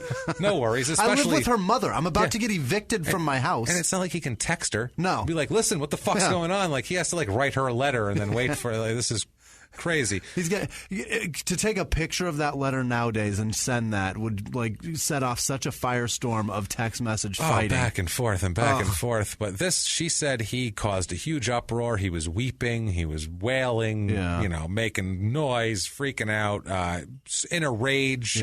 He threatened. He's going off, running around the house, just talking shit as anybody would. He's going around stomping, talking shit. She said he was in a storming rage, is how the mother-in-law put it. He threatened to go to America himself and shoot Lurleen if she didn't come back to Jamaica. So I'm going to go there and shoot another her. gun because this one doesn't work. That's it might work after a while. Yeah. He said that that he's self-righteous in this and he's the right one and no jury would convict him if he did kill her because of that letter. And he's saying that look, no jury in the world no jury's going to convict me because she's obviously fucking around. Anyone who got that letter would kill their wife first. Right. They would just kill her. So that day, he's still pissed. He sends 2 cables out One those are like telegraphs. Was to Lurleen. Yeah, that's a telegraphy. One is to Lurleen, and it says, quote, "Come home immediately. Do not ask questions." Ooh. That's all she gets. And then the second one was to Jasper, her brother, who put up the surety bond, saying, quote, "Withdraw bond, R.E. Lurleen immediately. We'll explain later." Oh, boy. So he's saying, withdraw that Pull bond. your money. She told her to come home just in case she doesn't want to. You fucking make her come home because there's some shit popping off here. Yeah. This is all happening, like I said, in mid-April. Now, the last week of April 1954, there start to be some break-ins around their neighborhood. Their next-door neighbor had been burglarized, and also Leslie had been pickpocketed and had his wallet taken right around then. So there's starting to be a lot of crime around here. He says, Leslie says, because of these people breaking in next door and because he got robbed, he needed to go get more. He didn't have enough ammunition for his revolver on hand here. So she's coming back to Jamaica, but the day before she gets back, he buys 15 .32 caliber rounds from a local sports shop to protect his family. Obviously, you know what 15. I mean. You have to protect your 15 family. 15 on Jimmy. hand at all times. Have to do it. I always have it. So May 2nd, 1954, she returns, Lurleen, under her own free will. We don't know if she just came back or if the brother actually pulled the surety bond and she had to come back or whatever the thing is or here. If the cable came through and she was just like, I wonder what's up. I should go home and find out. I'm sure it's nothing. Yeah. I'm sure it's fine. It's got to be nothing. It's got to be. My mom's probably being a pain in the ass. I'll go talk to her. So, by the way, too, this is 54. He could fly back and forth. She doesn't need to go for 2 years at a time. Yeah. She's got a son. She's not coming home to see her son once in a while. 2 years? He's not coming home. A young son. He's going to be a different kid by the time you come back. They had him in 47, so the kid's 7 years old right now. You're just leaving him down there, but okay. She gets back. She arrives at Kingston's, at the airport there, which is now Norman Manley International Airport, which is the people she went to the fundraiser for. Hilarious. Down there. She gets back May 2nd, 1954. According to the mother-in-law here, she denied all the accusations of infidelity. Oh, boy. She said, I don't know what you're talking about. Yep. I do know Roy Francis, but he's just a friend of mine. He's an acquaintance from the social scene. Right. You know, I'm in dressmaking. We go to these functions. Right. He bangs me totally from time cool. to time. No, never. Never. What he doesn't do is bang me a lot. That's what's not happening up there. I definitely didn't get a Brazilian for his pleasure. No, we're just friends. And it's just friends. It's fine. What she does here is she tries to chill him out. Yeah. And the way it's put in articles in 1954 is, quote, placated her husband with conjugal cordiality. Oh, boy. She fucked him. Or as one put it, the quote, the matter was settled in true matrimonial form. So basically she said, I want to fuck you. How could I be having an affair? And he goes, all right, fine. And, he fucks her, and then everything's fine, apparently. So that's the way to settle a dispute. She's trying to do everything to act like everything's... She flew thousands of miles just to bang her husband to shut him up. Fuck down. Right. She's trying to act like just everything's fine, normal business, like marriage is great. Like what's going on? She's like that sketch in SNL where Will Ferrell's screaming, I drive a Dodge Stratus. Like they're just trying to pretend everything's fine while no one talks to each other. That's what I feel like is going on here. He was hip-hop's biggest mogul, the man who redefined fame, fortune, and the music industry. The first male rapper to be honored on the Hollywood Walk of Fame, Sean Diddy Combs. Diddy built an empire and lived a life most people only dream about. Everybody know ain't no party like a Diddy party, so... Yeah, that's what's up. But just as quickly as his empire rose, it came crashing down. Today I'm announcing the unsealing of a 3-count indictment, charging Sean Combs with racketeering conspiracy, sex trafficking, interstate transportation for prostitution. I was up. I hit rock bottom, but I make no excuses. I'm disgusted. I'm so sorry. Until you're wearing an orange jumpsuit, it's not real. Now it's real. From his meteoric rise to his shocking fall from grace, from law and crime, this is the rise and fall of Diddy. Listen to the rise and fall of Diddy exclusively with Wondery Plus. Behind the closed doors of government offices and military compounds, there are hidden stories and buried secrets from the darkest corners of history. From covert experiments pushing the boundaries of science to operations so secretive they were barely whispered about. Each week, on Redacted, Declassified Mysteries, we pull back the curtain on these hidden histories. 100% true and verifiable stories that expose the shadowy underbelly of power. Consider Operation Paperclip, where former Nazi scientists were brought to America after World War II. not as prisoners, but as assets to advance U.S. intelligence during the Cold War. These aren't just old conspiracy theories. They're thoroughly investigated accounts that reveal the uncomfortable truths still shaping our world today. The stories are real. The secrets are shocking. Follow Redacted, Declassified Mysteries on the Wondery app or wherever you get your podcasts. You can listen to Redacted early and ad-free right now on Wondery Plus. But by May 5th, 3 days later, he's still super pissed. Yeah. He's still, he keeps starting it. He keeps starting shit, basically. Yeah. And he's still suspicious, obviously. He got this long letter. Anybody would be suspicious. But he keeps bringing it up, and he's trying to be cool, but he's like, I don't think so. So he ends up, as he's sitting out on the porch, the veranda, as they called it, he sees a garden boy, who was one of the people that worked there, sneak a letter from Lurleen, take a letter from Lurleen, an envelope, and take it to a nearby post office box and put it in. Boy. So he's like, oh, what the fuck's that about? Yeah. So Leslie gets up. He goes to the post office to try to get this letter out. Yeah. He's not messing around. He's told by the post office that it's now the property of the crown, and therefore he cannot read it because it's theirs now. And so he goes back home, and he's fucking pissed. Yeah. And he's brooding, and he's trying to figure out what to do about this shit. And he's trying to figure out what that Italian horn imprint on her back is. Yeah, what is that? Francis doesn't sound Italian, but he is from Brooklyn. Who knows? So we come to May 6th. This was May 5th. May 6th, this is that night. Early morning hours here. We're midnight, 1 o'clock in the morning. He's super pissed now. He's super pissed. He's probably, think about it too. You sit down. He's been drinking. You have a say. You sit down, you put a couple back, and then you think about that letter, and you think about this, and you go off into a fucking spinning rage. And he's in a rage, and he is claiming, this is fun. He bluffs her out here too. He claims that he saw the address on the envelope and knows it was to Francis. So, he's trying. He's giving it a shot. Like, maybe she'll cave. Maybe she'll cave. Yeah. What she does is she absolutely caves. She buys it. She could have got away with that, but she buys it. She admits her love for Francis. She tells him that the last few days with Leslie have been torture. Yeah. Which this is all leading to a bad place. Yeah. She screamed hysterically at him, and this is what she screamed. And I'm going to say this just up front, ladies and gentlemen. If you have someone who's unstable in the room in front of you, and they're armed, and you know that they've probably been drinking, and it's 1 o'clock in the morning, don't say this to them, okay? She says, quote, and I don't care if you feel it or if you have the right to feel it, absolutely. Say it at a better time in the light of day with more people around, we'll say. She says, quote, I should have followed my parents' advice and not married you. You are out of my class. You are a hindrance to me. Roy is a better man than you. I love him. Just the sight of you makes me sick. I can't bear to touch you. I can't bear you to touch me. You brute. I have found the man I love. You cannot stand in my way. Yes, I have slept with him. I never felt that way with you. My body belongs to him. I am Roy's. Oh, my God. Basically, I mean, that's as bad as you. That's terrible. That's...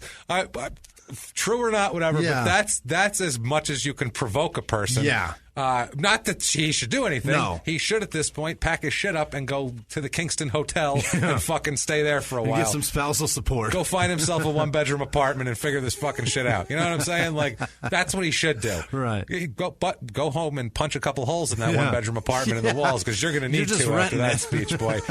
There's no way you're getting out of this without any physical release. Holy shit. But he loses his fucking mind, and then she does something else too, according to him, which makes no sense. And I would this is odd, his reaction to this, but he says all this, I am Roy's, which sounds like a 50s movie too, doesn't it? I'm Roy's, like she said it. I see. Fists in the air. Yeah, Roy's. She then lifted up her short nightgown and showed him her naked body. She was like, see, I'm not giving you this puss anymore, and then put the fucking thing down. Or maybe she was showing like I don't know what she was doing. A tattoo of Roy's face near her vagina. Maybe that was a way of mitigating. Like, I just yelled at you. Here's my look. Here's my body. Maybe you won't. Now I'll flash you. Now calm down. Now calm down. Maybe that's what it is. Because honestly, I've never wanted to kill a naked woman. No. I've never really wanted to kill many women, but I've never wanted to kill a naked woman, especially if she just showed me her nakedness. I'd be like, okay, well, that's fine. I guess you're good for a while. She showed him her Maloons and her Maloon. He should be thrilled by now. That's what I'm saying. Now, the letter that she wrote, it is to Roy. We find out later on. She did send it to Roy. It was a long letter, angst-ridden, they called it. Jumping around, very weird and stilted and like a woman that just fucked her husband but is in love with another man. Yeah, I guess so. But she goes from the weather to real things to crazy neurotic shit to then picking on Francis and saying that maybe his character isn't right either. She's a wacky It's broad. like half lie. It's like half love, half this, half that. Yeah, who knows what her deal is. But then in other parts, she had declarations of love for him and would say that she hated her husband in the whole thing. She said, quote, "Can you imagine me trying to stand another's affection? It gives me a feeling like I want to vomit. I'm going to force my man's hand as soon as I can, as soon as I think I can, and I feel my mom is behind me." Whoa. So she's saying, I'm leaving this guy. Yeah. He makes me sick. I got to get my family behind me, and then I'm going to leave this here. Now, back to the argument they were having. According to Leslie, he responds with the "I'm Roy's," and the flashing of her tits to he says, quote, "Let's do it in their own words." What do you say? It's a very short one. In their own words, quote, "I am your husband. You can never get rid of me. I promise you that." Mm-hmm. So he's saying, fuck that. I'm your goddamn husband. We have kids. I'm going to own your shit because he's off the deep end at this point. He said at this point that in his mind, he saw a red mist descend on his wife. Oh, boy. Okay.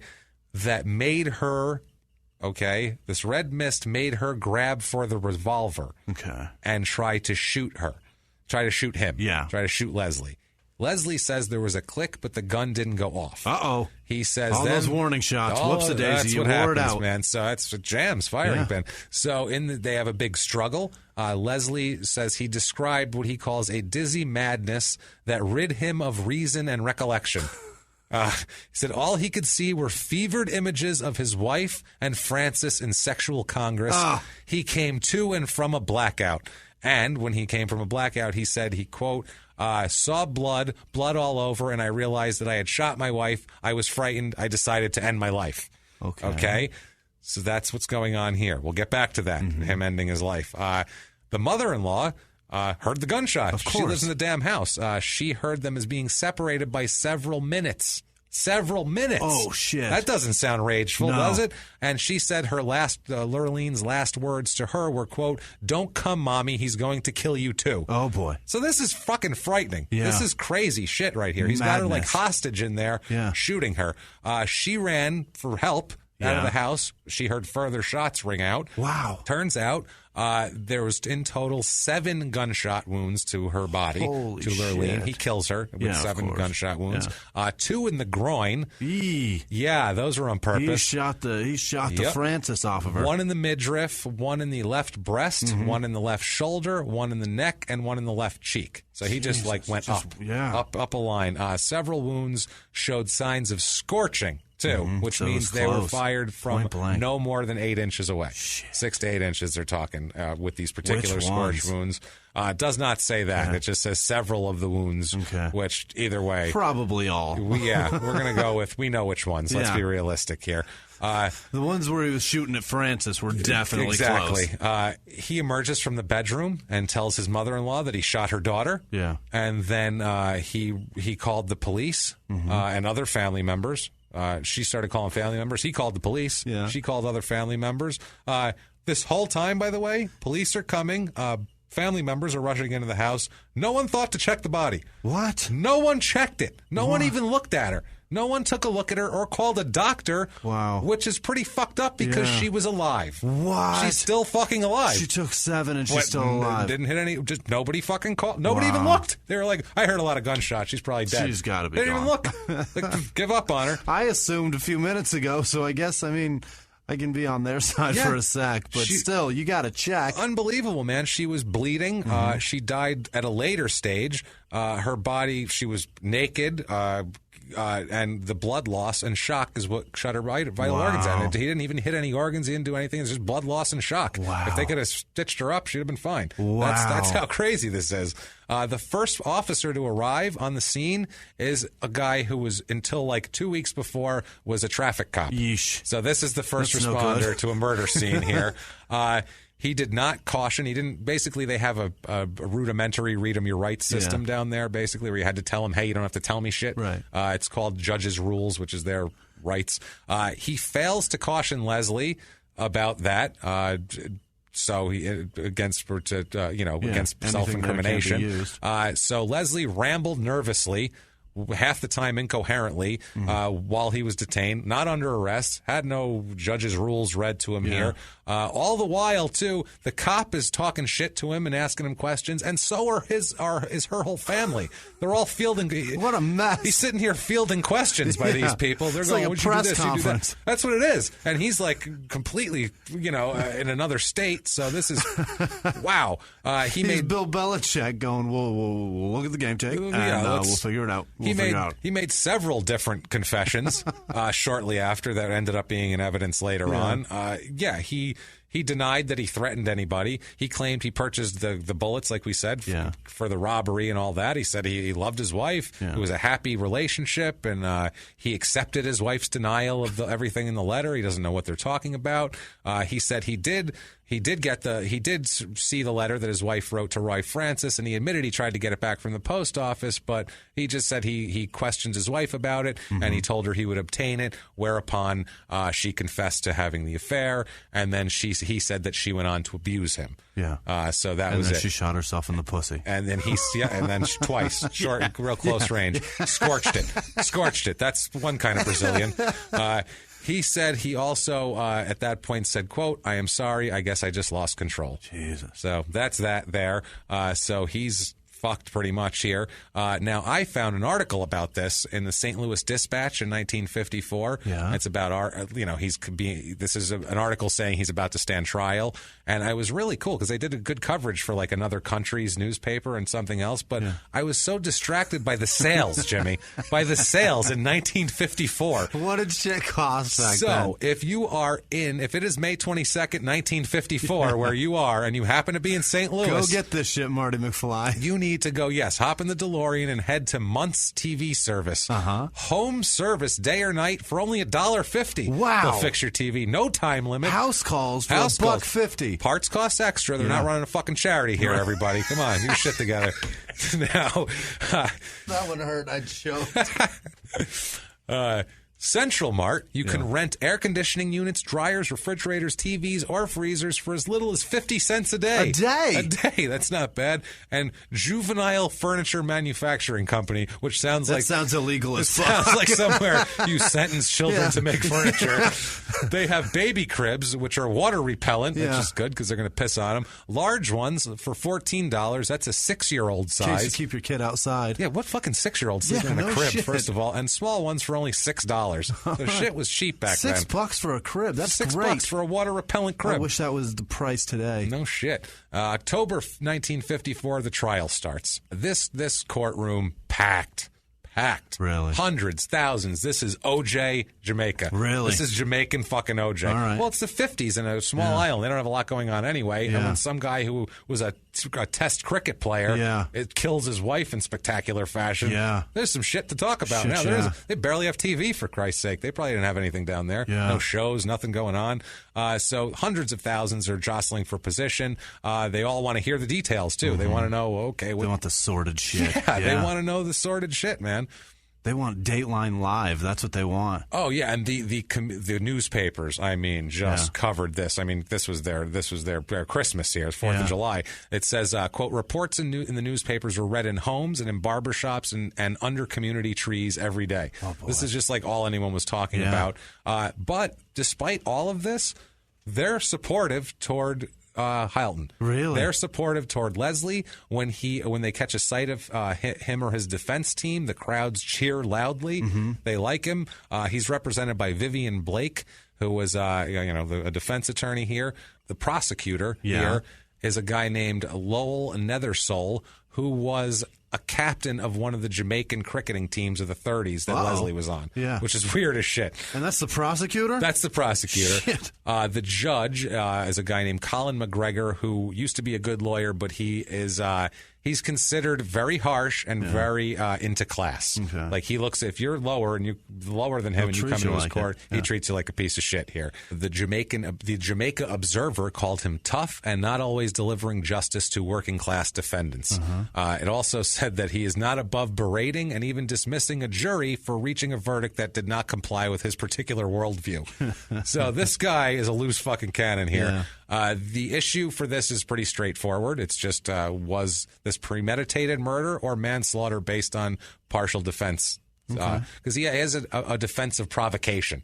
He's basically saying she asked for it. She fucked another dude. And then told me that I'm Royce.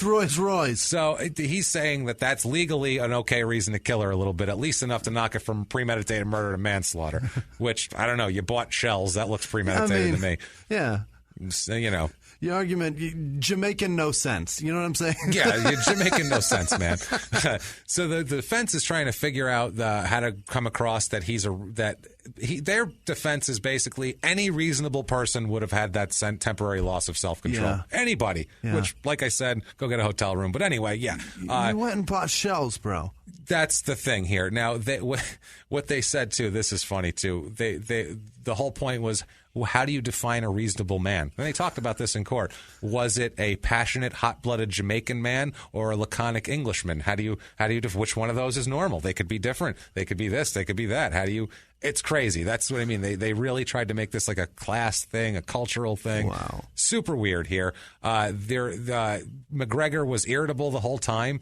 When Hylton was on the stand, when Leslie's on the stand, he interrupted him repeatedly to scold him for things that basically they said that he was.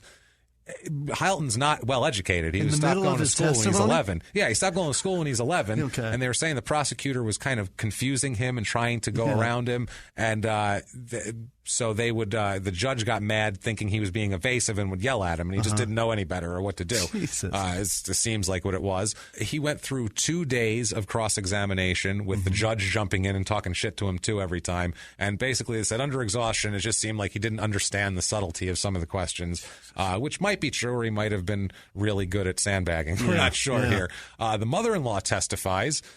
She said that he lost control. He said that the shots, like we said before, the shots were not in a frenzy. Yeah. They were minutes apart. There was another witness in a preliminary statement, a neighbor, that said the shots were fired in rapid succession, but then later on changed the 5 months later, saying that he heard the shots over more prolonged periods. So, I mean, that's who knows? That's neighbors. I'm sure they got him to say it was like this, but who knows what he thought he heard in the beginning. You never know here. Right. What he says is he says some more things that she brought up, Leslie does in court. She says, since you have been going to all this trouble, you might as well know here and now, because I cannot stand the torture of the past few days anymore. I have written to him, so what? And then she goes into the I should have followed my parents' advice. Roy's Roy. Right. The whole deal. I'm finished with you. Proclamation of whose pussy this is. Yeah, exactly. I'm finished with you. Hylton apparently said to that, are you crazy? What's going to happen to us and G, who's the 9-year-old son, who had been going to a really prestigious prep school in Kingston because the grandparents were powerful and all that. So, yeah, he'll be all right. He's going to be well taken care of. But his mom's dead, so that's not good here. That's brutal.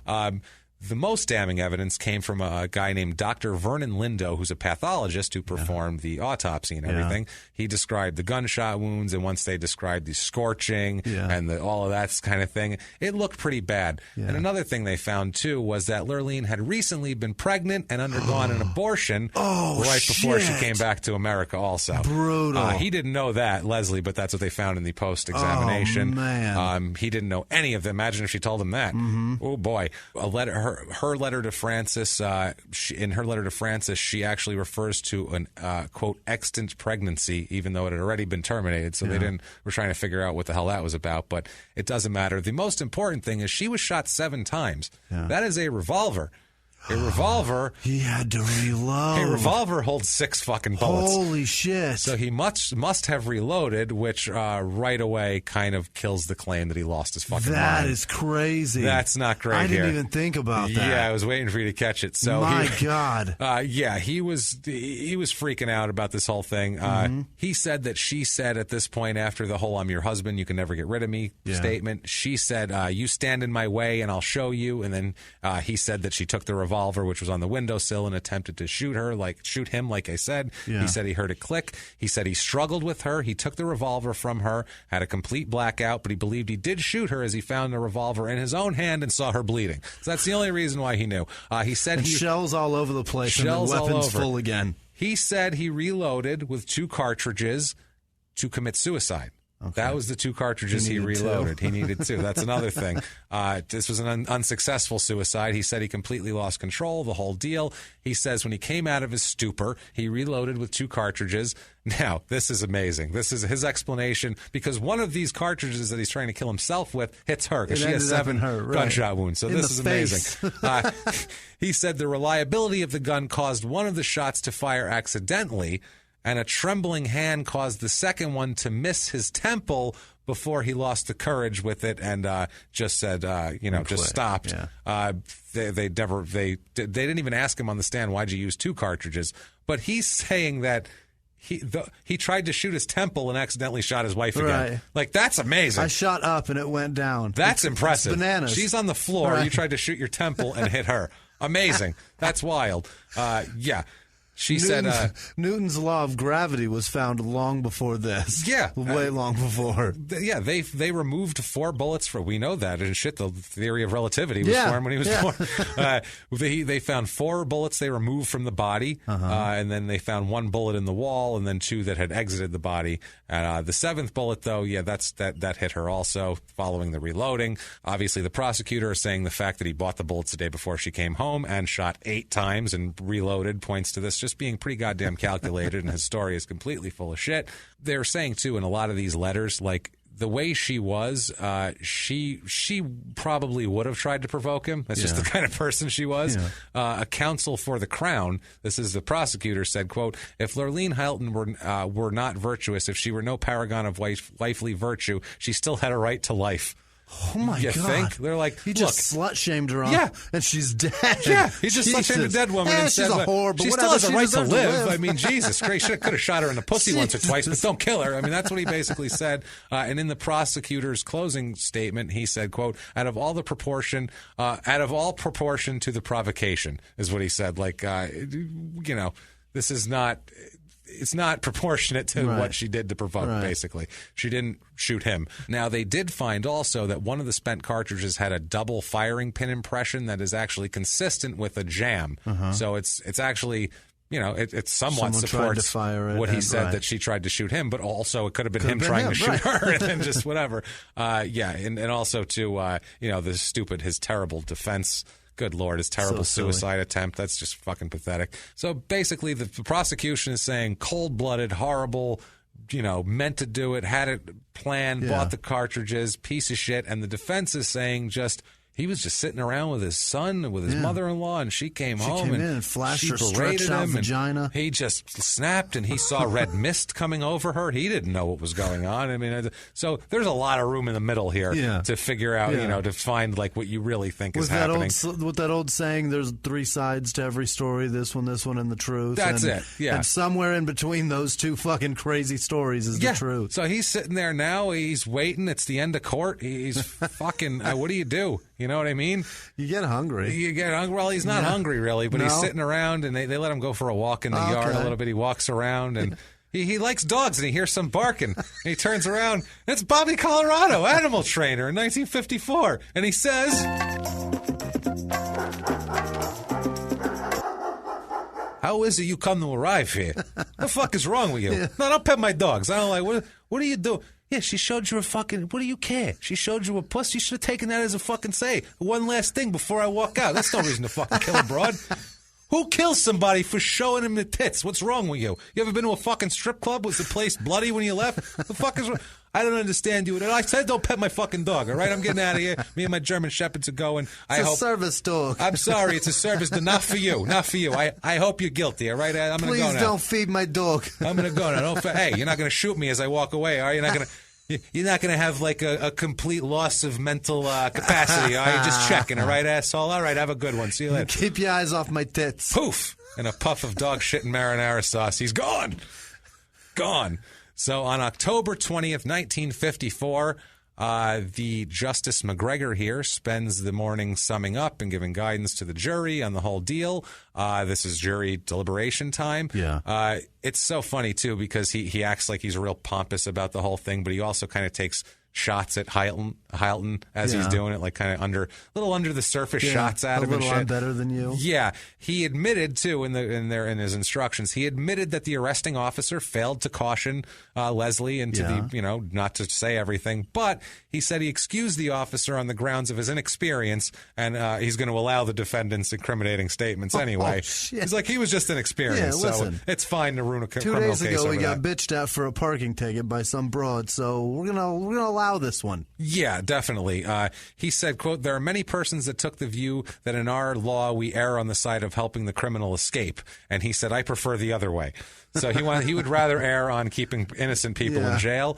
On the question of the provocation, the judge directed the jury that neither Lurlene's abusive words nor her confessional taunts nor anything, even her trying to shoot her husband, amounted to, in the law, to provocation, which the shooting part kind of does a little bit. But I guess once you get the gun away from her, you don't have to shoot her anymore. Right. That's at that point you have a gun and she doesn't. There was a very narrow interpretation of the law, the whole thing. He kept telling them to consider the provocation, assess it using the, quote, reasonable man test that we talked about earlier, though, that there is there's no standard for that. Even so, here, the jury comes back. They deliberated 1 hour and 27 minutes. Yeah. And they get back, and the foreman says that they can't reach a unanimous verdict. They're deadlocked. McGregor, the judge, is fucking pissed. He's fucking pissed. He sends them back to think some more. Yeah. And he says, basically, this would be, I don't even know if you couldn't do this now. He says, quote, it makes for great public inconvenience and expense if jurors cannot agree or owing to unwillingness of one or more of their number to listen to the arguments of the rest. So he's like, get the fuck in there and bully those people into fucking agreeing with you. So they go back in for another hour and 19 minutes. They come back out. The foreman is looking kind of haggard. He's had to, I'm sure, he's been listening to arguments for the past hour and a half. Yeah, right, and trying to get votes together. Come on, guys, let's vote. They come back with a verdict of guilty. All right. Guilty of murder, not of manslaughter, of murder. So that's premeditation, but with a, quote, strong recommendation for mercy. Oh. So they don't want anything bad to happen to him. The book thrown at him. But they think he did it. Right. When the verdict was read, huge all groans in the, this was like the crowd Everybody was pissed. were on his side. Yeah, the crowd was pissed. There was some sympathy, whatever, and even the mercy from the jury. Nobody wanted anything bad to happen to this fucking guy. It's the weirdest thing in the world. So they go for a sentence. And what they do back then, I don't know if you know anything about English law or things like that, but nothing. They would place a black cap on their head, the judge, when they are passing a death sentence. Oh shit! They place a black cap, which is kind of like a square yarmulke. Basically, it's a square of cloth that they put on their head. Bag. No, it's just a square of cloth it they goes stick on their head. Top of their you head? just put it on top of your head. Oh Jesus! Like a black dunce cap? Yeah, no. The judge puts it on himself. Oh my God! This is my death declaring hat, and he puts it on. I'm going to declare some death here. Boom! This is crazy. He slaps it on his head, and that's how you know that a death sentence is coming. Oh boy! Which is super weird. They put it on there, and he sentences him to death. Oh wow! He sentences him to death. Tells the jury to go fuck themselves. Pretty much, yeah. Recommendation of mercy. You 12 may eat go a dick. fuck off. May fuck off. Yeah, he says, you, sir, may fuck off. Death penalty. And how do you kill someone back then in Jamaica? Is it hanging? You hang them. Yeah. Back then. So this is fucking crazy. Yeah. He's about to be executed. He has his son now who's going to have no parents. Yeah. He's got this son here who's now like 9 years old, 7 years old. His life's destroyed. Yeah. Even the grandfather's dead. He's going to be pampered by that they have prickly servants, mother. They have all these type of things. I mean, think about this. They're all pissed. The whole island's pissed. Everybody's upset. I feel bad for all these people, Jimmy. I really do. But not nearly as bad as I feel for Leslie Hylton, a camp counselor at the Rockbrook School for Girls in outside Ashford, North Carolina. That's a lady. That is a lady, this one, definitely. And it says about her, quote, Leslie will be joining us from Brevard College, a mathematics major and president of the math club. Leslie loves using her mastery of this subject to tutor local middle school and high schoolers. She hopes to one day become a high school math teacher. Oh, Jesus. Leslie loves her cat Whiskers and can tell you a thing or two about choosing the best outfit for your stuffed animal from her previous experience. She is so lonely. Working at Build-A-Bear Workshop. Then it says, we can barely just the bear parts in capital letters, hide our excitement for Leslie's arrival. She's such a dork. Not nearly as bad as I feel for Leslie Hylton, counselor for United States Senator Al Franken in Washington, D.C. She has also worked for Senator Mark Udall, the Truth and Justice Reconciliation Commission, and also to Robert F. Kennedy Center for Justice and Human Rights from Seattle University. She's got her best gig right now, though. Working for Franken. She's working for Franken. So fun. No shit. So there you go. That's that. I feel bad for those people. So over the next few months, there's various appeals procedures. Yeah. Obviously, we're a huge pain in the ass here. The appeals. There was appeal dismissed on January 10th. 1955. An application was then made for another one to have an appeal, but that too was refused on April 21st, 1955. Chief Justice Sir John Carberry presided over the appeal. He took note of 2 instances where there were inaccuracies to the facts in summing up of the trial, of the trial judge, and he gave to the jury. However, the court did not think either of them were, quote, material.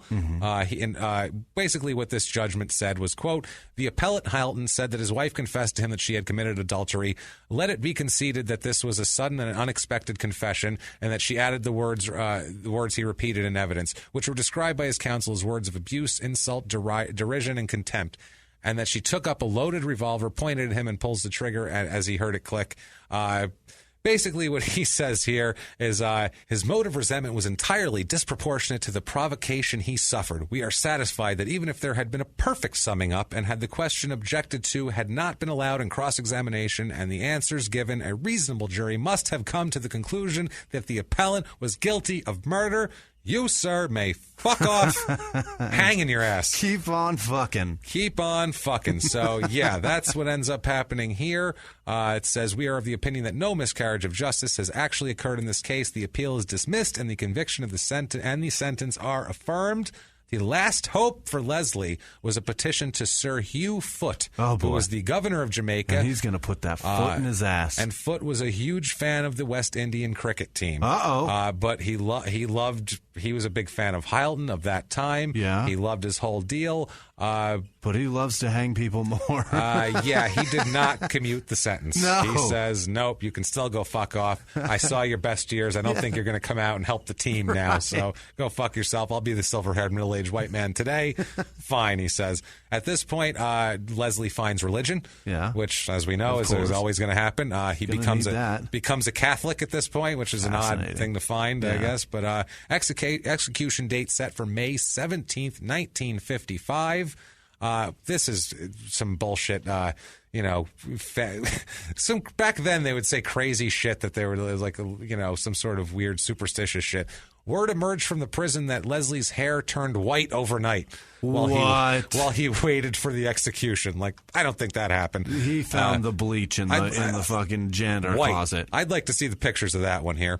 That's awesome. 1,200 miles away, also Barbados was hosting a test match with the West Indies, and in the opener here, there was a player named J.K.C. Holt for the Windies here, for the West Indies guys, who was playing like shit. So there was a We'll give a newspaper quote of the time here. It said, quote, not only had he to endure the declining returns, this is the guy we're talking about, Holt, during the fourth test, the biting and ghoulish sense of humor of the crowd, after he dropped more catches than they were prepared to accept, spectators turned up with a placard reading, hang Holt, save Hylton. So they're like, you suck. We'd rather you die and take this guy. We'll give him instead. Execution morning, he could not eat his breakfast. They had a breakfast of banana porridge, eggs, and toast, which sounds like what you'd eat in Jamaica. He dressed himself. He had a light tropical suit, a gray suit, and a white shirt, and he gets escorted off to the scaffolds. There's thousands of people there to watch. Wow. It's at St. Catherine District Prison in Spanish Town, and they all watch. He approached, he goes up, they said he was very quiet and calm and had dignity anyway. He again denied that he meant to do this whole thing and the whole deal. He said that his faith was helping him. He took the 13 steps down to the gallows. The death certificate said he was dead at 8:37 a.m., He's buried within the prison compound in a 20-foot pit. Brutal. That already held the remains of a prisoner executed a month or so earlier. Yeesh. So they just tossed him in a hole. Wow. Yeah, it's crazy, man. 2 years later, this is interesting. 2 years later, a new homicide act reformed the partial defense of provocation, making the reasonable man test the sole responsibility of the jury. This came a little late for Hylton here. This might have brought a huge different outcome, though. Really? That would be the only test. Would a reasonable man do that? And if you had a couple of jurors that were like, that sounds reasonable to me, you're fucking off, man. A couple of guys that have been cheated on. a couple of shithead guys with a bad attitude. Now, based on today, too, they would have... I seriously doubt that with the judges, all the judges' things and everything like that going uncorrected, this guy probably wouldn't be executed today. Right. We'll say that. And in a non-island country, if he wasn't in Jamaica and he wasn't in 1955, probably wouldn't have been executed, but he should have shot his fucking wife. No doubt. What an idiot. That's Leslie Hylton. That's our first venture into cricket and into the and he's a Jamaica. murderer, too. And he's a murderer. Murder, everybody. We shut up and gave you murder. Fantastic. Like we do on our other show. If you like that, please, like we said, get on iTunes and give us 5 stars. It helps us so immensely. You can say anything you want. Say you're following instructions, following directions. It does not matter. Does not matter. If you love us more than that, in that story, you laughed at our not knowing shit about cricket, and you feel bad for us that we had to try, you can please get on patreon.com/crimeinsports. You can make a donation or a one-time donation over at PayPal using our address crimeinsports@gmail.com, which you can also use to get a hold of us on all of our social media, like email crimeinsports@gmail.com, Instagram and Twitter @crimeinsports, facebook.com/crimeinsports. We have some awesome people who have helped us so much this week with their donations, with their everything. Here they are. Jimmy, why don't you tell us about those fine people? First of all, emails this week were out of control again. You guys suggesting people. Jess Landgren in Australia sent us a very detailed email of all kinds of people. Thank you guys so much for all the emails. Honestly, we read each and every one of them. So if we don't write back to you, just know that we got your email. And we try to get to all of them. We're just it's kind of crazy with it's difficult. It's a lot of social media. Yeah.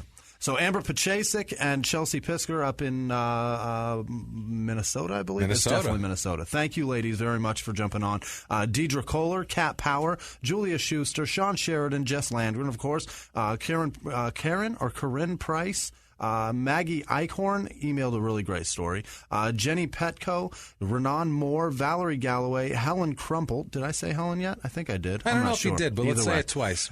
She's so nice, we'll say her twice. Bethany McGregor, Michael Brett, Scott Countryman, Ranger and Ava. I forget where they're at, but he sends stuff all the time. He's awesome. He's a good dude. Matthew Carroll, Kathleen Pina or Pina, I'm not sure. Pena. Jeff Skinner, I'm not sure. Donald Barnwell, Katie Conlin, Alex Inaturb. I'm going with that. Tori and SPK. That's 2 different people. Tori and SPK. Thank you, both Erica of you. Hogan, Katie Allen, and the last one, Don Bain. Thank you all so much for all of your donations and helping us so much. It's integral to the show, important, and incredibly it's what keeps thankful. us going. Yeah. It really does. It's what keeps us going, and you guys make it so we can do this show, and so we can do everything that goes along with this show and everything else. It's really, really a lot to put together. So we really, really appreciate it, guys. You want to give them your social media, Jimmy? You guys can find me at @Wisman_Sucks, WHISMAN Sucks on Twitter, Instagram, and Snapchat. Find me, interact. I really appreciate everything you guys say, and tweet at me and snap message.